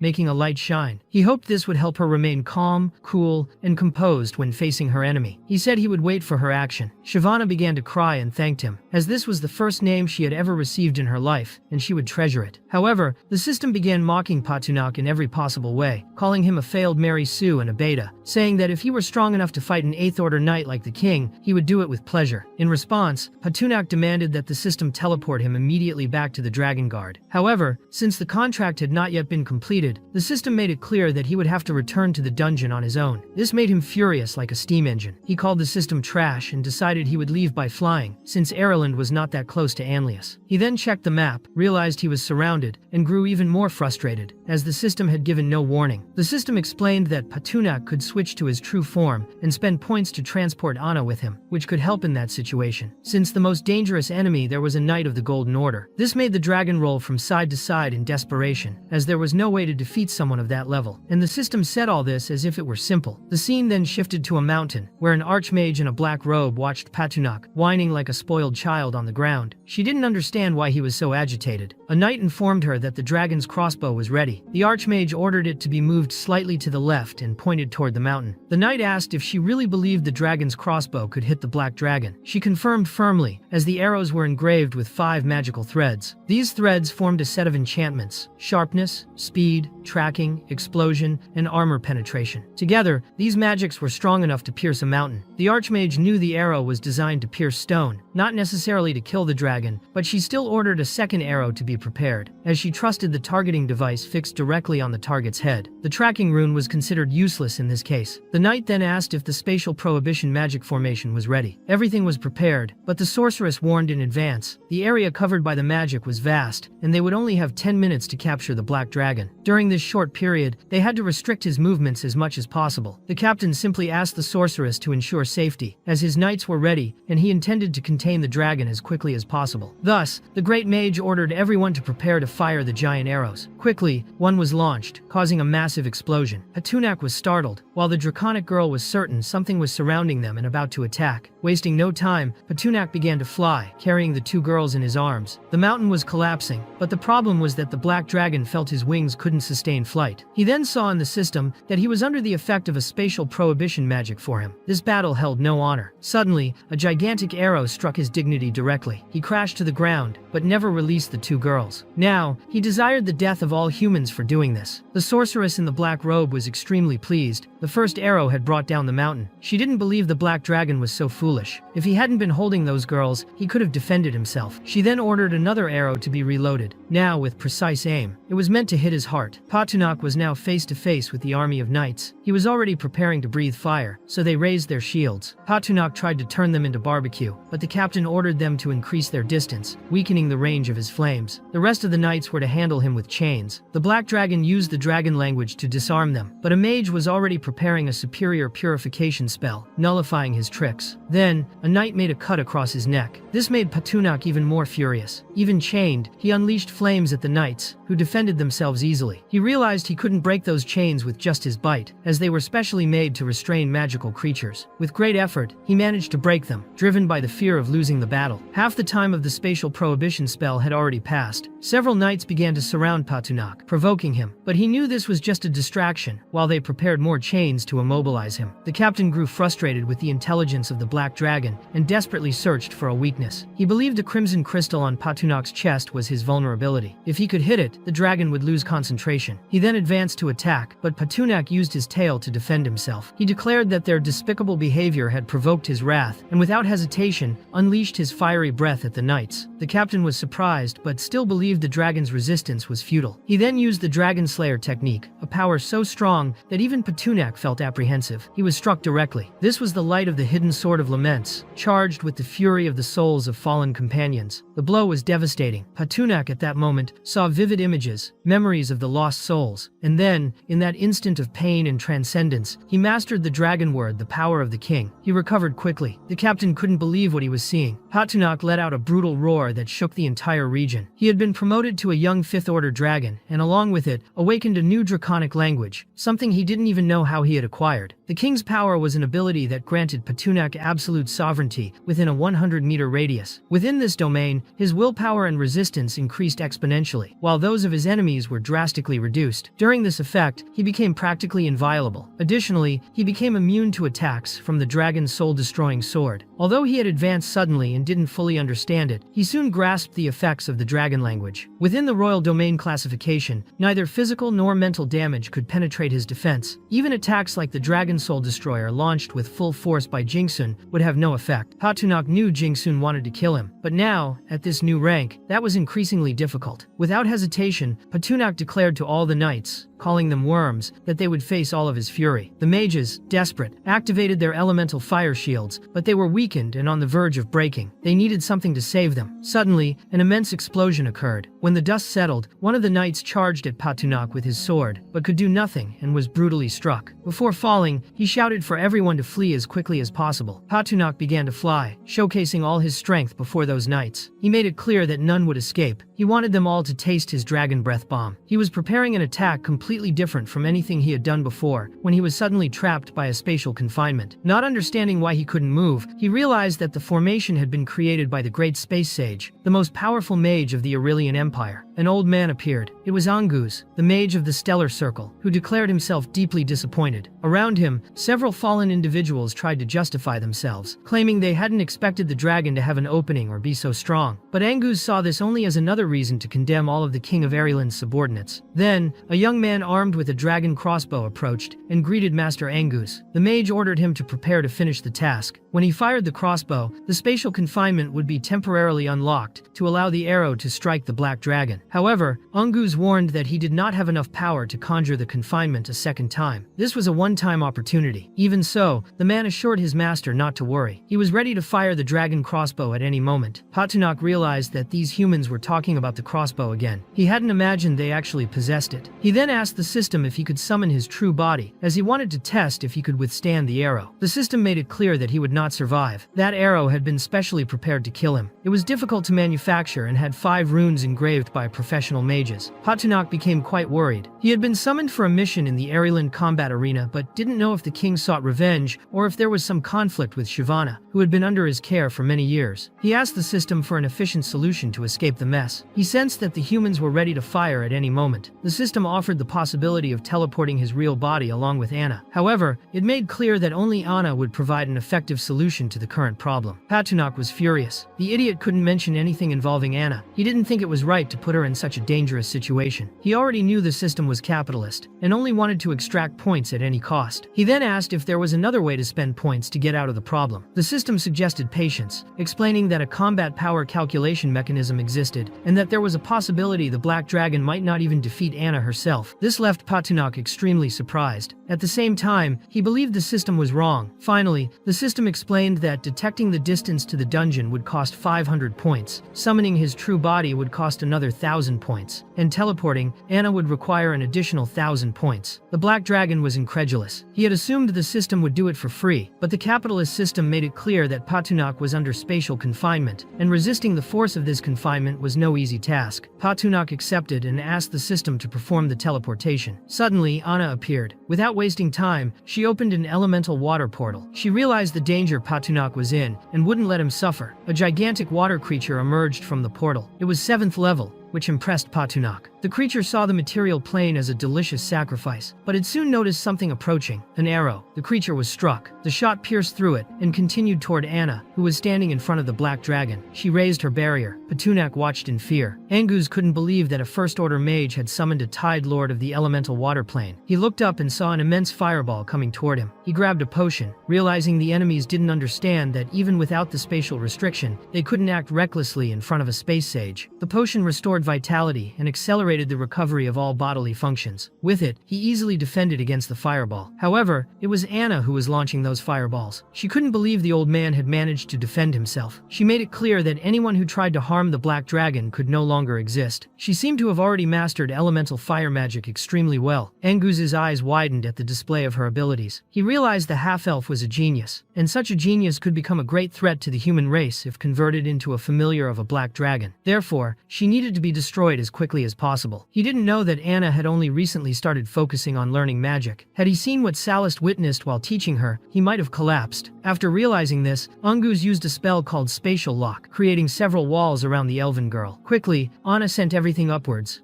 causing a massive explosion. She then turned to the Black Dragon, wanting to know what they should do next, demonstrating her bravery on the battlefield. However, Patunak quickly used the language of the dragon from the true domain. Angus couldn't understand what in the world was inside the Black Dragon's body. As a sorcerer who cast spells from the spatial cube, he could feel that whenever the Black Dragon approached, magical abilities lost their potential. The stability of the spells dropped drastically, and he watched as several fireballs dispersed. Angus simply couldn't comprehend it. He and the Black Dragon were within the same magical environment.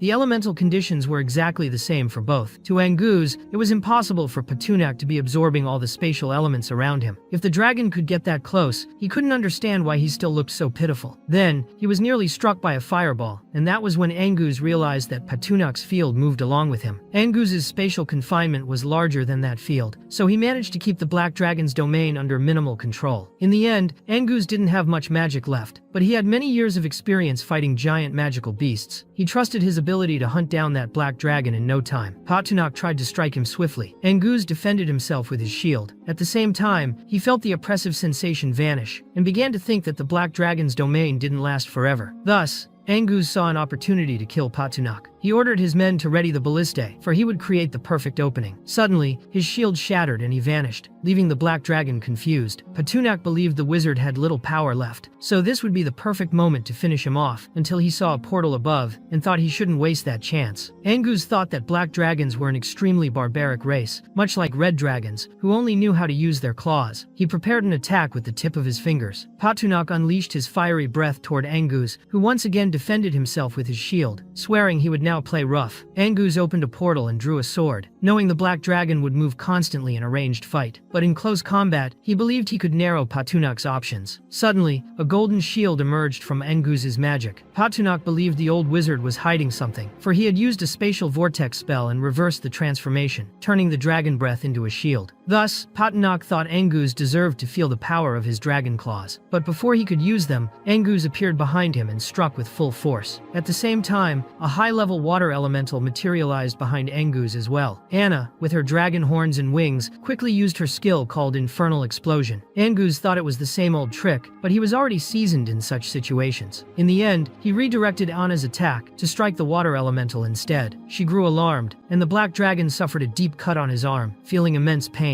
To make things worse, Angus managed to draw more of Patunak's blood by slashing his neck. Patunak was outraged. It seemed impossible to even touch that old man, who was incredibly agile and dodged effortlessly. He had really believed that, together with Anna, they could handle the wizard, but now he saw it wouldn't be that simple. In the end, that old man was 3 levels above the Black Dragon himself. Even with his magic nearly depleted, Angus managed to fight both Patunak and Anna at once. Meanwhile, on the other side of the mountain, the sorceress in the black robe ordered another shot from the dragon ballista. But the Black Dragon used his thermal vision ability and found what he wanted to see the old man moving. Then, he used his claw to grab him. Angus couldn't understand how the dragon had managed to perceive his movement. Quickly, he reforged his shield with magic. The shield came from a hero's cloak, strong enough to withstand any physical attack up to level 7. The Black Dragon thought Angus could no longer scream and threw him directly toward the incoming giant arrow. The sorceress in the black robe saw that the aim was literally at Angus's head and stood in disbelief, unable to comprehend what was happening. The arrow caused a massive explosion, sending sparks flying toward the Black Dragon, who shielded himself with his wing. Anna, worried, asked if Patunak was all right. He assured her he was. The two flew toward where Angus had fallen, for he had given them a lot of trouble. Although the sorceress's aim had been at his head, the arrow had struck the old man's chest instead. Surprisingly, he was still alive. The scene then shifted to the king, who was reflecting on the destroyed soul statue. When that happened, it was a sign of death. He wanted to understand how a level 4 Black Dragon could have killed a spatial mage. Quickly, he grabbed an item resembling a bell and threw it to the ground. From it, several people appeared. The bell was a kind of summoning artifact. Furious, the king ordered them to find out who had killed the spatial mage and to bring the body back. He also commanded that the Black Dragon be slain immediately and that the woman who had managed to recover be brought back alive. Next, the scene shifted to the Arelin Mountains. The sorceress in the black robe was fleeing. The 3 people summoned by the king wanted her to stop hiding, so they cast a powerful spell that struck her completely. Soon after, the scene changed to the palace of Arelin. The group explained to the king that, using fragments of Angus's soul, they had uncovered his past life. He had been killed by a bolt from the dragon ballista, fired by none other than the sorceress in the black robe herself. Desperate, she tried to explain to the king. She said it wasn't her intention, that she had aimed at the dragon, but somehow Angus had ended up in the arrow's path. She believed the black dragon had manipulated everything. The king couldn't understand how that woman could think a black dragon had manipulated the situation. To him, it was impossible. Angus had been far ahead of the dragon. Enraged, the king kicked the sorceress in the black robe and ordered her taken to the purgatory. He didn't want to see her face ever again. Desperate, she insisted she was telling the truth. Frustrated, the king demanded to know why they hadn't brought back the girl who could recover, nor the black dragon himself. The woman from the trio explained that when they arrived, the black dragon had already escaped. They believed it to be an extremely cautious creature. They found no way to track him, for both his scales and blood had evaporated in the flames. As for the girl, the sorceress believed she was dead. The king doubted that was possible. They tried to track her using the blood soaked into the arena, but found nothing. That could mean she was dead, or that if she was alive, her bloodline had transformed, preventing any tracking until they could obtain a new blood sample. The king began to suspect that Patunak was sabotaging his plan. Then, the scene shifted to the first fortress of Andalus. The black dragon returned with Anna and the draconic girl. He stepped on a tomb and felt pain in his feet. The girls were startled to see a decayed corpse. The draconic girl noticed, from the insignias on the clothes, that they were soldiers of Anlius, soldiers of the strongest royal army in the kingdom, according to the records of the royal library. She found it strange that the bodies had been manually buried. Patunak didn't understand. He thought all corpses were buried that way. But the girl meant something else. She believed that whoever buried those bodies was an undead. She also sensed a strong smell coming from the bones and the gravestone. The black dragon found it very strange that spirits would bury the dead so carefully, and even place a tombstone over them. To the draconic girl, the fact that an undead buried corpses and performed all the burial rituals without using necromancy could only indicate high intelligence. Therefore, she supposed it was a high-ranking creature. She wanted to know how those soldiers of Anlius had died. There were many wounds not only from weapons but also signs of magic. Patunak believed the soldiers had been slain by someone from outside the kingdom. The girls wanted to know if it had been the work of people from beyond the domain. Patunak explained that outsiders were also known as the Chosen Ones, humanoid beings who had recently appeared on that continent. They were arrogant, and most importantly, had the power to resurrect. A place with numerous Anlius soldiers' bodies and traces of magic, without any evidence of another group suffering damage or leaving tracks, could only be the work of those foreigners with resurrection abilities. Anna then wanted to know what had happened in the Dragon's Cave. Patunak said that the ones who had planted the potatoes there were the outsiders. He said he had even left kobolds to guard the area, to prevent those humans from taking their own lives and resurrecting again. He explained to Anna that the human villages they had destroyed, and those that attacked them with strange firearms, were actually invaders from another world, humans capable of resurrection. The draconic girl was utterly shocked. She wanted to know if that was truly possible. Patunak didn't want Shivana to worry so much. Those invaders couldn't resurrect indefinitely. There was a limit. The more they resurrected, the more energy it required. Shivana wanted to know if they were the true enemies. The black dragon made it clear that they always had been. There was no changing that. Whenever they met, they were to be killed without mercy. Then he showed her the first fortress that had been taken, and asked Shivana if there were any human defenses nearby. Shivana replied that 3 kilometers away lay the city of Silver Light, and 7 kilometers northwest was the city of White Bones. Before those, there were only small villages with few inhabitants. Then Patunak breathed fire over all the tombstones, and flew away with the girls. The nearest city was Silver Light. The three believed that there, they would find the group of beings from beyond the domain. The scene shifted to the city of Silver Light. The guards on the walls were dead. The smell was recent. They must have died only a few days ago. The group continued walking through the ruined streets. Shivana still believed it was the work of the foreign beings. Seeing the bodies scattered everywhere, they concluded those beings were extremely cruel. They spotted a fallen girl but ignored her. Patunak thought the invasion had been swift. He concluded that the enemy's next target would be the city of the White Bear. Perhaps a war was already underway there. The girls seemed willing to follow him. Inside the city, a skeletal warrior riding a dead horse raised the woman who had been ignored by Patunak and the 2 girls. Then, the scene shifted to a knight being attacked by an arrow. He blocked it easily with his axe. The knight's name was Olaid. The king asked whether that warrior could protect the city of White Bones. The wild warriors of Arilan, who supported Anlius, were brave, yet the king still wasn't sure if defending that city would be possible. Olaid made it clear that, no, they would not be able to defend it. Still, the king had no other choice. Olaid believed the king of Anlius needed to cast away his fears. If the city held, he would hold with it. If it fell, he would die alongside it. Suddenly, a group of soldiers appeared,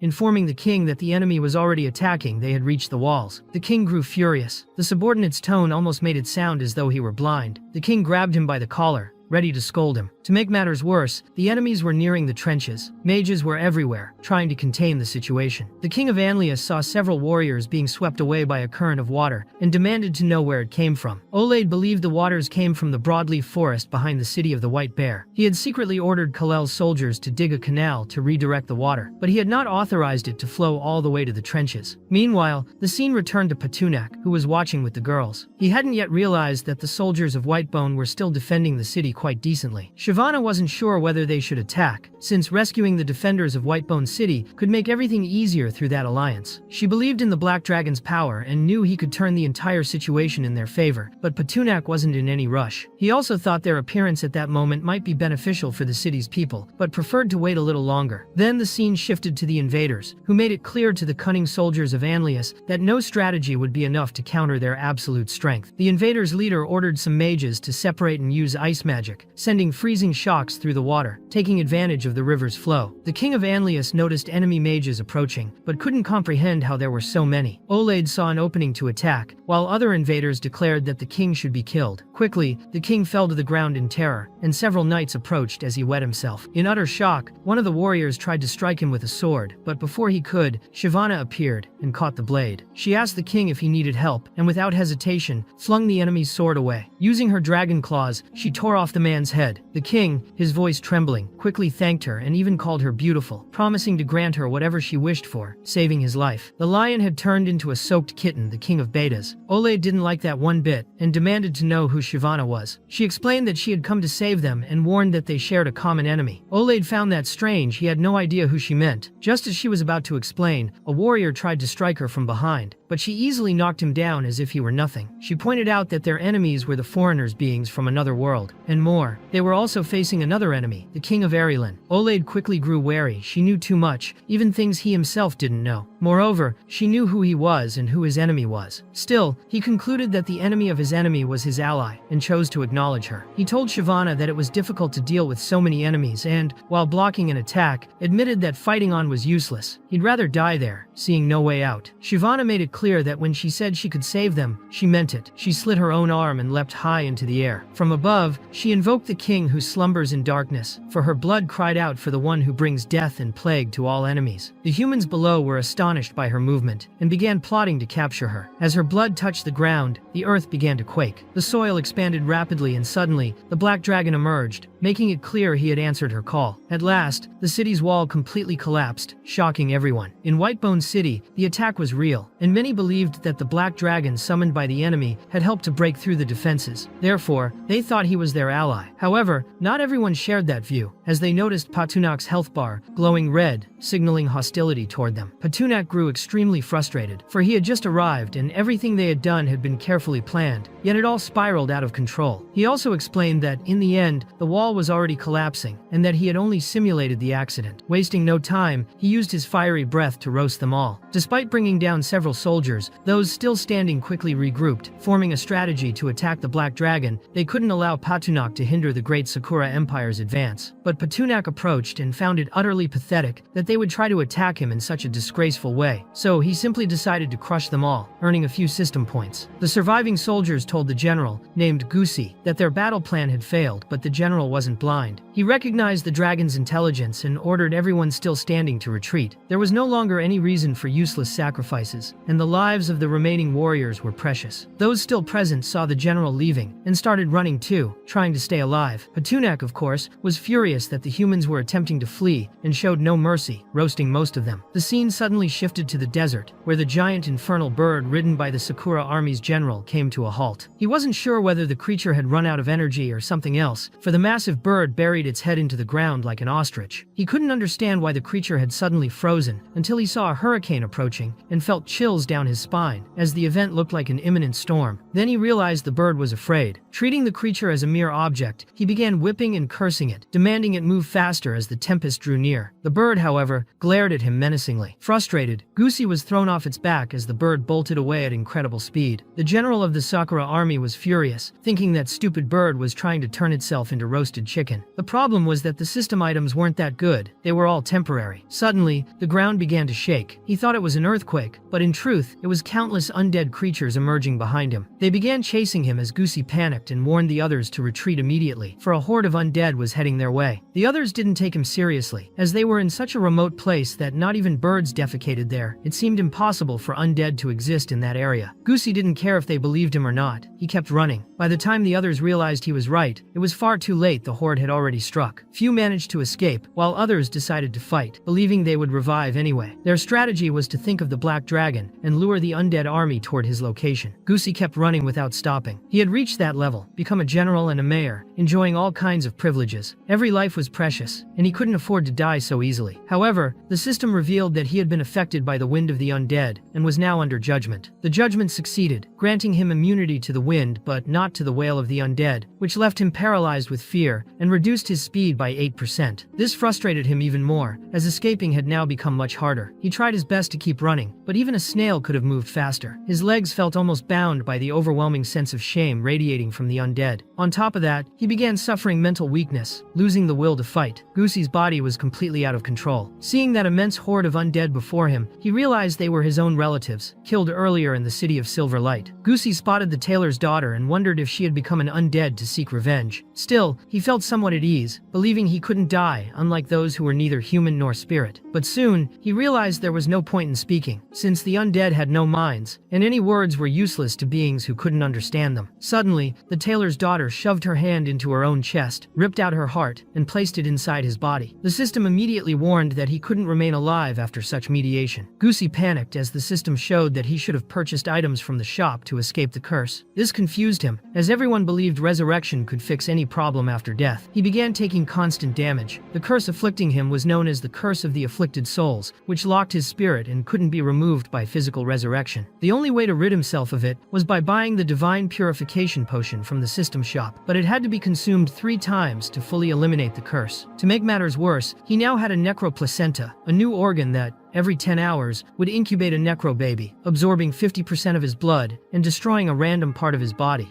The undead woman who had cast the curse approached with a pair of scissors, and without hesitation, stabbed Goosey in the neck. He was terrified as she seemed to take pleasure in the act. Moments later, she tore his head off. Meanwhile, a skeletal knight wielding a sword on a zombie horse charged forward, leading a group of other undead creatures. The scene shifted to Anna, who stood beside the Black Dragon as he roasted 2 undead corpses. Anna saw something ahead and felt an ominous sensation. Patunak noticed a storm forming and believed the corpses belonged to the city of Silver Light. Those bodies had turned into undead too quickly. He suspected they had been awakened by a very high-ranking entity, especially considering the anomalies they had witnessed earlier. The city of Silver Light had reached its peak of corruption. Its rage had transformed into a high-grade material, allowing the undead to be awakened directly, without any ritual. Listening to the Black Dragon's explanation, Shyvana and Anna finally understood how it all worked. Anna asked if they should attack the undead together, but Patunak didn't think that was a good idea, as the undead had taken control. He pointed to a dark cloud on the horizon, the cloud of death. He explained that if they entered the area covered by it, their essences would be weakened by the undead's presence, and they couldn't guarantee they'd be able to cast a fireball as powerful as a nuclear explosion. Even so, Shyvana, full of courage, only wanted to know from her master how they could proceed. Patunak explained that the undead were actually a fusion of corrupted corpse essence and accumulated wrath. Under normal circumstances, the cloud of death would thicken as more deaths occurred. But this time was different. The fallen players weren't turning into undead, and the rage couldn't be sustained. Over time, death itself would dissolve into the air. Taking a deep breath, he revealed that he already had a plan. He told the girls that the first step was to rally the soldiers and repair the Whitebone City's walls. Anna was to use her earth magic to reinforce the defenses. The effect of those walls against undead would be excellent, increasing the humans' chances of survival. Shyvana then explained everything to the king, asking if he understood that she could solve the problem. The king again thanked her for saving the city and promised to keep his word. He raised his hand and declared that she would be the master of the state of the kingdom of Anlius, sharing lowering his rank and offering her all the nation's power and wealth. However, since his hand was still soaked with urine, Shyvana refused the gesture and changed the subject, explaining that the cloud was the plague of the undead, a legion formed from the civilians who had died in the city of Silver Light and were now marching toward them. The king couldn't comprehend how the dead could walk, and worse, that they had come from so far away. Shyvana explained that a high-ranking undead had awakened them all. The purpose of these undead was still unclear, but she wanted the king to start building a new defensive system for the walls immediately. She mentioned that there was a girl named Anna who would help using earth magic. Hearing the name, the king was shocked. It sounded familiar. He recognized her as the elf slave he had once used to lure the Black Dragon's attention a month earlier. There was also the matter of Anna's terminal illness, which made it impossible for her to have survived, much less become a mage. Moreover, it was absurd to think that the Black Dragon could have advanced to rank 5 in just a month. In the end, the king concluded that the dragon and the elf girl couldn't possibly be the same ones from the Silver Moon Forest, that it had to be a coincidence. The scene then shifted to a warrior hurling a zombie's head away. He thought there was nothing else to be done when they were alive. Defeating them was easy, but now that they were dead, it had become far more complicated. Suddenly, he saw a green energy leaving the corpse and heading toward him. Confused, he watched it enter his body. The system warned him that he had failed the trial of will and had been cursed. Every 5 minutes, he would face a new trial. If he succeeded, he'd gain immunity to execution effects. If he failed, he'd feel the pain of death from every undead who had cursed him. Resurrection wouldn't remove the effect. The only way to break it was by buying specific items from the system shop. The player panicked. He knew solo players only felt 10% of real pain, but even that frightened him. He chose to believe it was just a simple execution and wouldn't hurt much, but when he failed, the effect hit him in full force. He collapsed, screaming in agony as if he were about to be decapitated. Suddenly, a centipede made of bones appeared and began circling him. Meanwhile, Patunak flew overhead, observing the situation. He found it strange that nearly the entire army of players had been wiped out, yet the accumulated wrath hadn't dissipated. He wanted to know whether the real target of all this was the people of Whitebone City. So, he decided to use an item he had kept, the Ring of Necromancy, a gift from Selena. He still didn't understand why she had given it to him, as it seemed too precious to part with, but now he saw its purpose. The item could absorb the wails of the undead. Patunak felt lucky for foreseeing he'd need it, and also thought Selena was an idiot for giving away such a valuable artifact. Elsewhere, Selena sneezed, wondering who was badmouthing her. Patunak descended into the infested field and activated the ring's power, beginning to suppress the undead energy. He was thrilled to see it actually worked, but suddenly, the skeletal knight appeared, riding his undead horse. His aura was entirely different, so intense that even the other undead recoiled in fear. His power was so overwhelming that the ring of necromancy began to crack. That's when Patunak realized the item wouldn't be enough. To make things worse, the system alerted him that he had been affected by the wail of the undead, reducing his flight speed by 8%. That alone was enough to make him lose altitude. Patunak tried to stay airborne but began falling, unable to understand how so many undead could exist in one place. Fear took over him. Falling there would mean becoming one of them. The scene shifted to Whitebone City, where some people thought the skeletal knight on the undead horse looked familiar. They even believed it was old Bob. Anna saw Patunak descending from the sky and sensed that things were going well, so she thought it was the perfect time to test her upgraded Hellfire. However, before she could act, a man appeared, asking her to wait a second. She had no time for that and wanted him out of her way. The man explained to the elf girl that the undead's name was Bob and that he was his friend, so he didn't feel right attacking him directly. Anna tried to convince the man that the undead were creatures with distorted memories, a result of the very author who had spawned them. The man knelt before her, and she told him fine, she would give him 10 minutes to resolve the situation. If he couldn't, she would use her own powers to handle it. Quickly, the man went up to Bob and greeted him. His name was Ludley, and he was trying to remind Bob that they had been through many things together. Meanwhile, Anna warned Shyvana that perhaps they should attack directly, since it was unlikely that the method of awakening the undead would work, but 10 minutes would be enough to find out. Bob quickly recognized Ludley and replied. Ludley was so moved that tears fell from his eyes. He wanted to know if Bob remembered when they went to the bathhouse together, or when they used to sneak into the widow's house next door to watch her bathe. That made Bob extremely embarrassed, so he said Ludley must be mistaken, as he had never done such a thing, and rode off in another direction. Shyvana realized that was how things worked, while Patunak looked around, unable to remember clearly, but he thought that must be the player village of Sakura. In the end, he realized those people were indeed in trouble. The scene shifts to the Whitebone Castle, where the soldiers were watching everything. Realizing they were still alive, they felt grateful and began making promises to their creeds. The king thanked the girls, since without them the city of Whitebone would not have been able to defend itself. He even considered recruiting Shyvana, as there was a chance to expand the territory. At that moment, Patunak appeared and asked if King Anlius still remembered him. Feeling awkward, the king pretended not to know what the black dragon was talking about. Patunak found it curious and insisted on refreshing the king's memory, asking if he remembered a month earlier when he had proposed to capture and kill the black dragon. The bait was the Princess of Andalus. Trembling, the king admitted he still remembered that incident, and with a trembling voice, asked whether the dragon before him was the same one from that time. Patunak pretended it wasn't, saying that this was his junior. Pretending to be another dragon, Patunak explained that his junior often complained about the atrocities committed by King Anlius, and that he had been ambushed and seriously wounded by his army. He stated that the king should offer some kind of compensation for having even sent a third-level mage against his junior. The king was terrified upon hearing the word compensation, but he fell to his knees, saying he was willing to grant the dragon the status of National Protector of Andalus, a title equal to his own, worshipped by all the people. Patunak thought such ridiculous ideas should be kept to oneself, and warned that the king had nothing of value to offer. He also said that if the king refused anything, he would be killed. Desperate, the king began begging for his life, and even offered to become a puppet, renouncing his power. Patunak declared that the king had made the right choice and, because of that, would live. He then handed the king a contract to sign. The king signed it, trembling with fear. As soon as he did, a bright light began to flash. In the end, Patunak received a system notification congratulating him for taking control of a human nation. He earned about 200,000 system points for his good calculation, the largest amount he had ever received. However, the black dragon's exposure level increased, and Shyvana shared part of the explosion's load with him. Patunak's lore also increased. He now had two familiars, Anna and Shyvana. The black dragon hadn't expected such a positive surprise. He began to wonder whether King Anlius truly controlled the country, or was merely a symbolic figure, with the real power in the hands of others. He also reflected on whether it was madness to go on expeditions when one couldn't even maintain one's own kingdom. Shyvana noticed that the army of undead had changed direction. She wanted to know what they would do next. Patunak thought that everyone believed Shyvana had been the one to summon him and Anna, and that King Anlius might therefore wish to recruit her. In the end, he decided it would be better for Shyvana to stay low-key and try to persuade some of Karel's soldiers to join her cause. But she wanted to know what her master planned to do. The black dragon intended to visit a place before meeting them in Andalus. The scene then changes to the novice village number 2, Sakura. In the council room, Gusi was drinking several divine potions worth a total of 50,000 points. He was furious,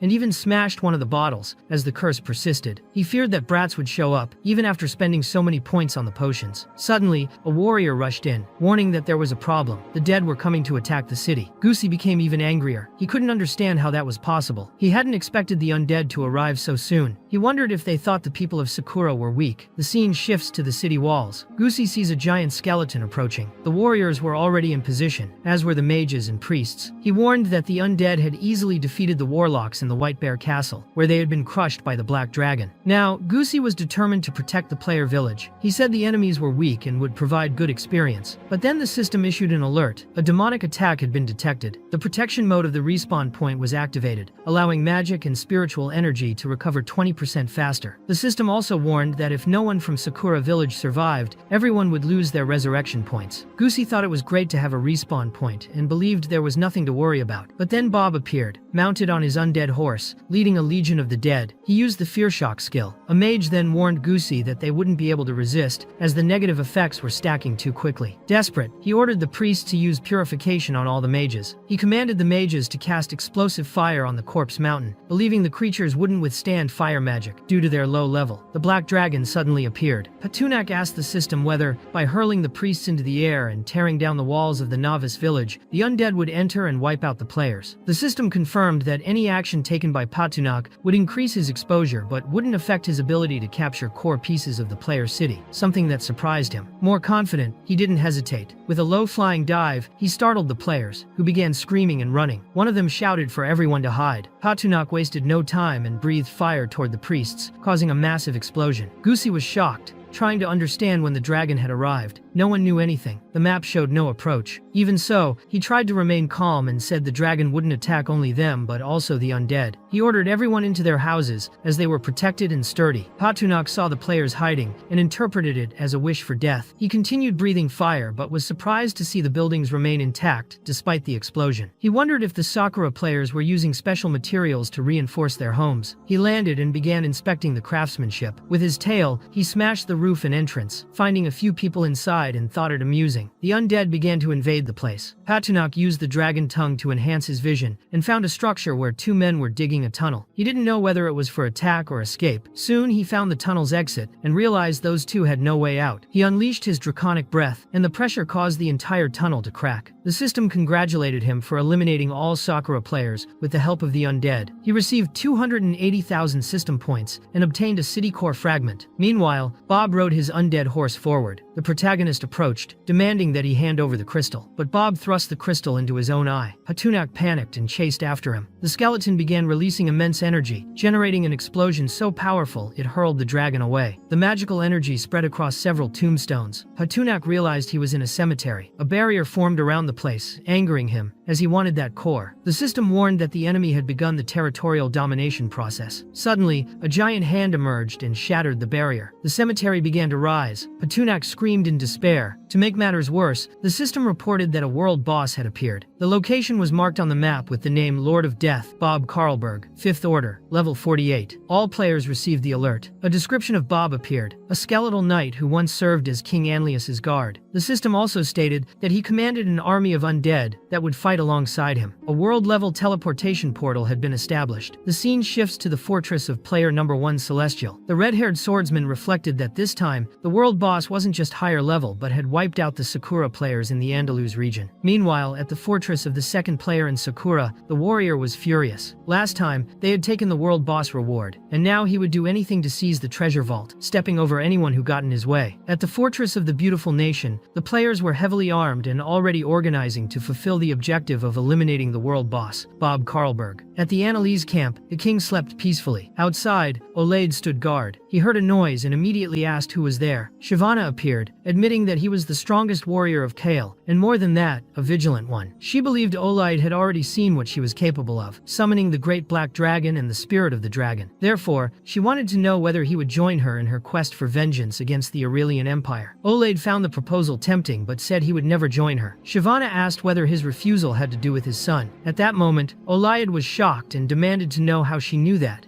and if she had seen the boy. Shyvana explained that she had never seen the boy, but once witnessed a teenager in King Eralin's private interrogation chamber, speaking a strange language. She remembered clearly what she had heard, Hedareb Okeno. She didn't know what it meant, but the phrase stuck in her mind. In shock, Olaid grabbed Shyvana by the arms and revealed that the language was from his clan. He demanded to know where his son was. Shyvana said the boy was still in the king's interrogation room, but she didn't know whether he was still alive. Olaid threw Shyvana against the wall, furious, thinking it was impossible that his son was dead if she was still alive. But Shyvana explained that she had survived because she was King Eralin's illegitimate daughter. She asked if that wasn't reason enough for her to still be alive. Olaid released her, trembling, unable to believe what he had just discovered. The revelation shocked him. Shyvana said she had spent years in the palace as a bastard daughter. She felt like a bird trapped in a cage. She had never met Olaid's son, only heard about him from the interrogation room reports. Deep down, she knew he would understand what that meant. Olaid began to despair, thinking she was trying to summon her father. But Shyvana denied it. She only wanted that man dead, nothing more. If Olaid was that much of a coward, then he wasn't the kind of ally she was looking for. Before she could leave, Olaid called out to her and accepted her invitation, but said he would not fight the king until he saw his son's body. Shyvana replied that he need not worry, there would be no battle, as long as he helped train her soldiers. She wanted him to train them as true warriors of Kael. In exchange, she would send men to investigate whether his son was still alive. She also reminded Olaid that the king had sent him to Andalus with no intention of letting him return alive. Once he came back, he would be executed. So she thought it best for the king to believe Olaid was already dead. Without that threat, his son might still have a chance to live. Finally, Olaid showed her a necklace, the beast pendant, which a warrior of Kael only abandons after death. With it, she could prove to the king that Olaid had perished. He hoped her plan would work. 3 days passed. The scene shifted to the capital of Andalus. Anna was delighted to see that the black dragon had returned. The king welcomed Patunok joyfully but explained that he had arrived so suddenly that there hadn't been time to prepare a welcoming parade. Patunok didn't mind. He said gold, silver, or jewels were all the same to him, which relieved the king. The hall was empty, and the dragon wondered if this was truly the royal palace. He found it strange. He imagined the queen would have taken some things with her, but hadn't thought she'd be cruel enough to leave even the walls bare. The king asked the dragon to wait a moment. He said there had been a misunderstanding and that he would check what still remained in the palace. He walked to the royal chambers and felt relieved to see that the portraits were still there. Using a hidden mechanism behind one of them, them, he revealed a secret wall. Inside was a vault filled with treasures left by the former King Anlius. Treasures even the queen didn't know existed. He called for the dragon, who somehow had already entered the room, bringing several subordinates carrying a massive chest. The king explained that no one had ever managed to open that vault, and asked Petunak to use his strength. The chest was made of star-forged iron and extremely heavy, but that wasn't a problem for Petunak. He touched it and shattered it effortlessly. Gold coins and jewels spilled across the floor. He picked up a ruby and found it interesting, the kind of crystal that suited him perfectly. He already knew what he would do with it. The king,